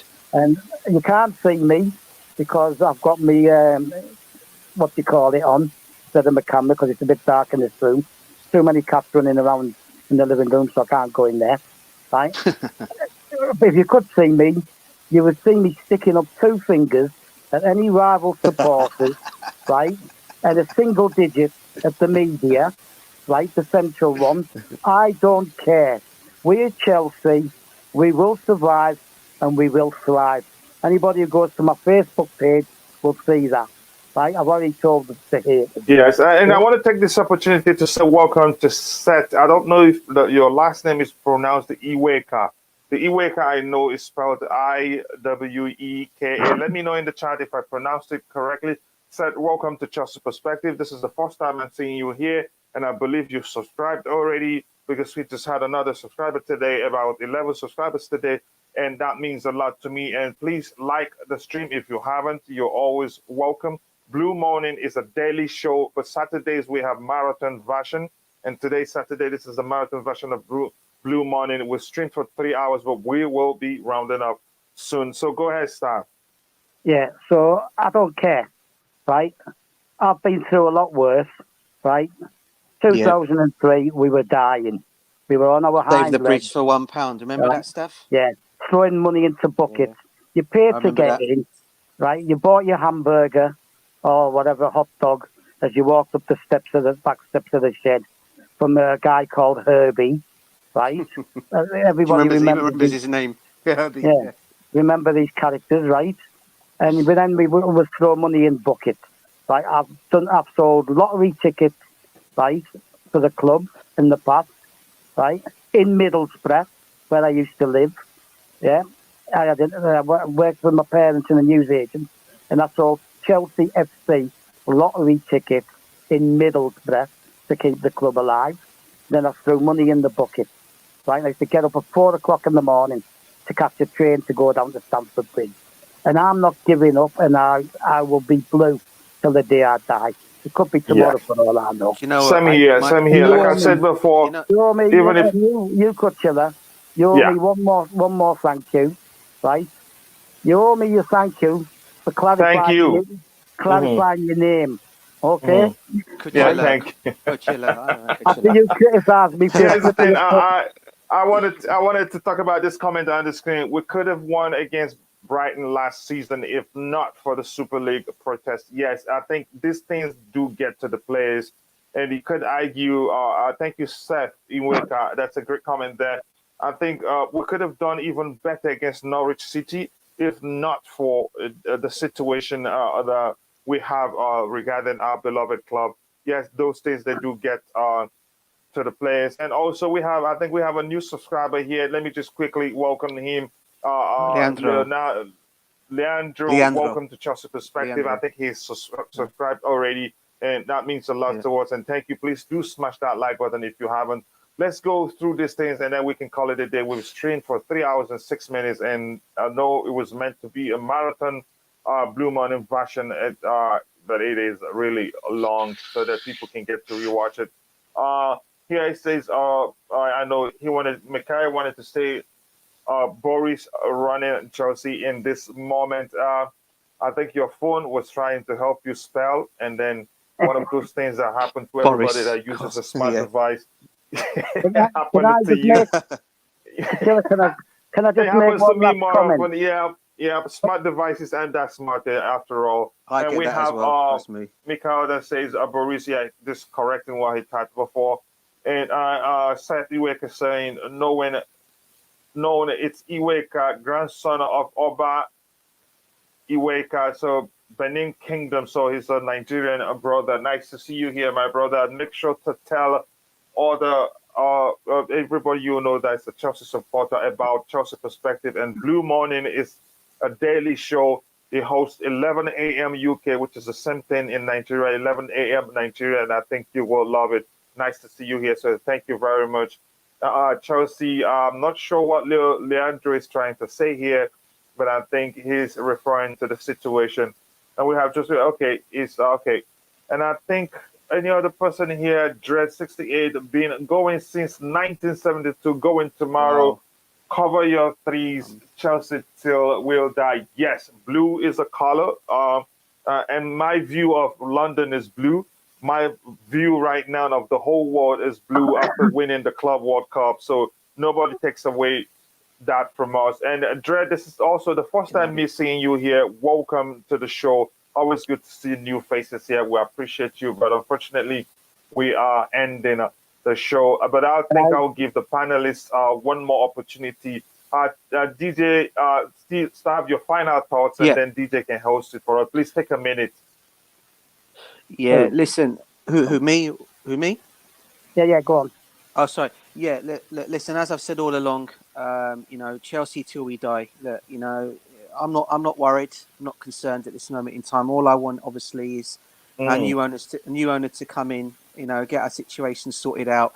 It's sad as it is saying bye to Roman Abramovich. I really, it's something that it's tough. I think as all fans to do this.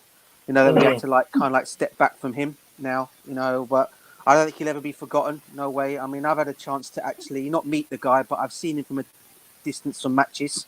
I've actually seen him in his box where he comes in every day. We used to come in for every match, look, we go forward as a football club. I said this all along, and I've been saying on all streams that I've gone on. Chelsea was before Roman, and Chelsea will remain after Roman. And that's how I've always seen our situation. And hopefully we'll get our club sorted and we'll be bought. We'll continue on winning games. I really, really hope, all the rivals out there, I really, really hope Chelsea can go on and do a win on the Champions League again this year, because that would just be the icing on the cake if we can do that. It would really be that, and just shut every single person up.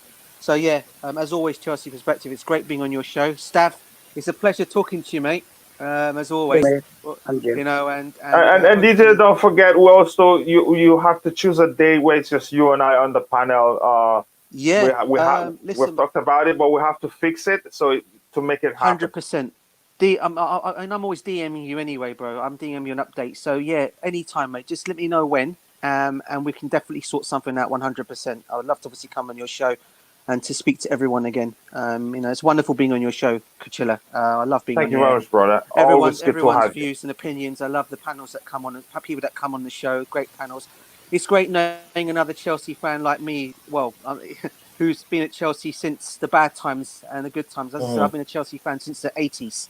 I've seen, things that have happened. I've seen us get relegated, come back up, winning cup competitions, all under all that kind of stuff. So yeah, it's nice to see other fans sharing that same thing with me. And as I keep saying, Chelsea will always be here, guys, and we must stick together as a fan base as well.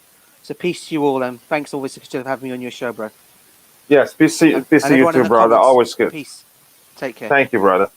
Yes, Kent. Kent, well, you must be lucky. One of those that are lucky enough to get a chance to go see Chelsea as often as they want. I think Kent is it North London or South London? I don't recall, but yeah. So, but Kent, nice to have you. It doesn't matter where you're based, but Nigeria is your home country. If I'm allowed to press it that. If not, you could be English, but it doesn't matter. But at least from being from Benin, to me, I identify you as Nigeria. I'm an American, but Nigeria is my home country, and that never changes. So, Stab, any final thoughts so we can call it a day? Yeah, I want to get a program set up with me and DJ on again, old school, to discuss You the and old who? years.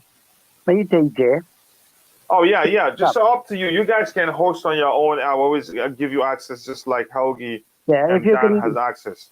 because I don't have the facilities to do it myself. I'll right? be your studio engineer, like I am for Dan and Yeah, Helgi. maybe get Max Burton still on.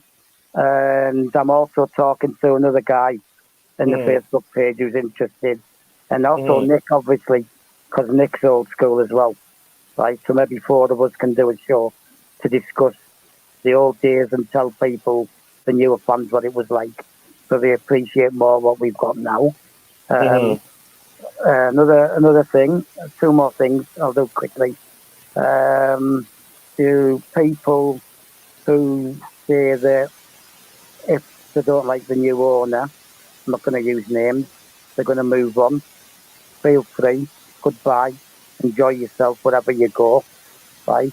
This Chelsea Football Club isn't about supporting an owner or an individual player or a manager. Right? It's life. It's a life. It's part of your lifestyle. Right? Yeah. It's in your heart. And finally, last comment, losing to Middlesbrough next week in the Cup is not an option. Right? I am not having that as an option.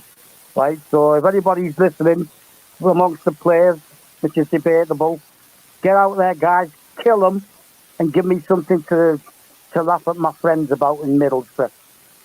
Right? Peace All out. right. All right. Thank you very much, Stab, and thank you for everybody in the chat, and thank you to Seth Iweka for joining. Who's from Kent, South London. I've checked that. I think it's South London. Nice to see you here, and all those that joined today, and all the new subscribers. See you tomorrow morning for another Blue Morning Show. And God bless us all. And bye. All right.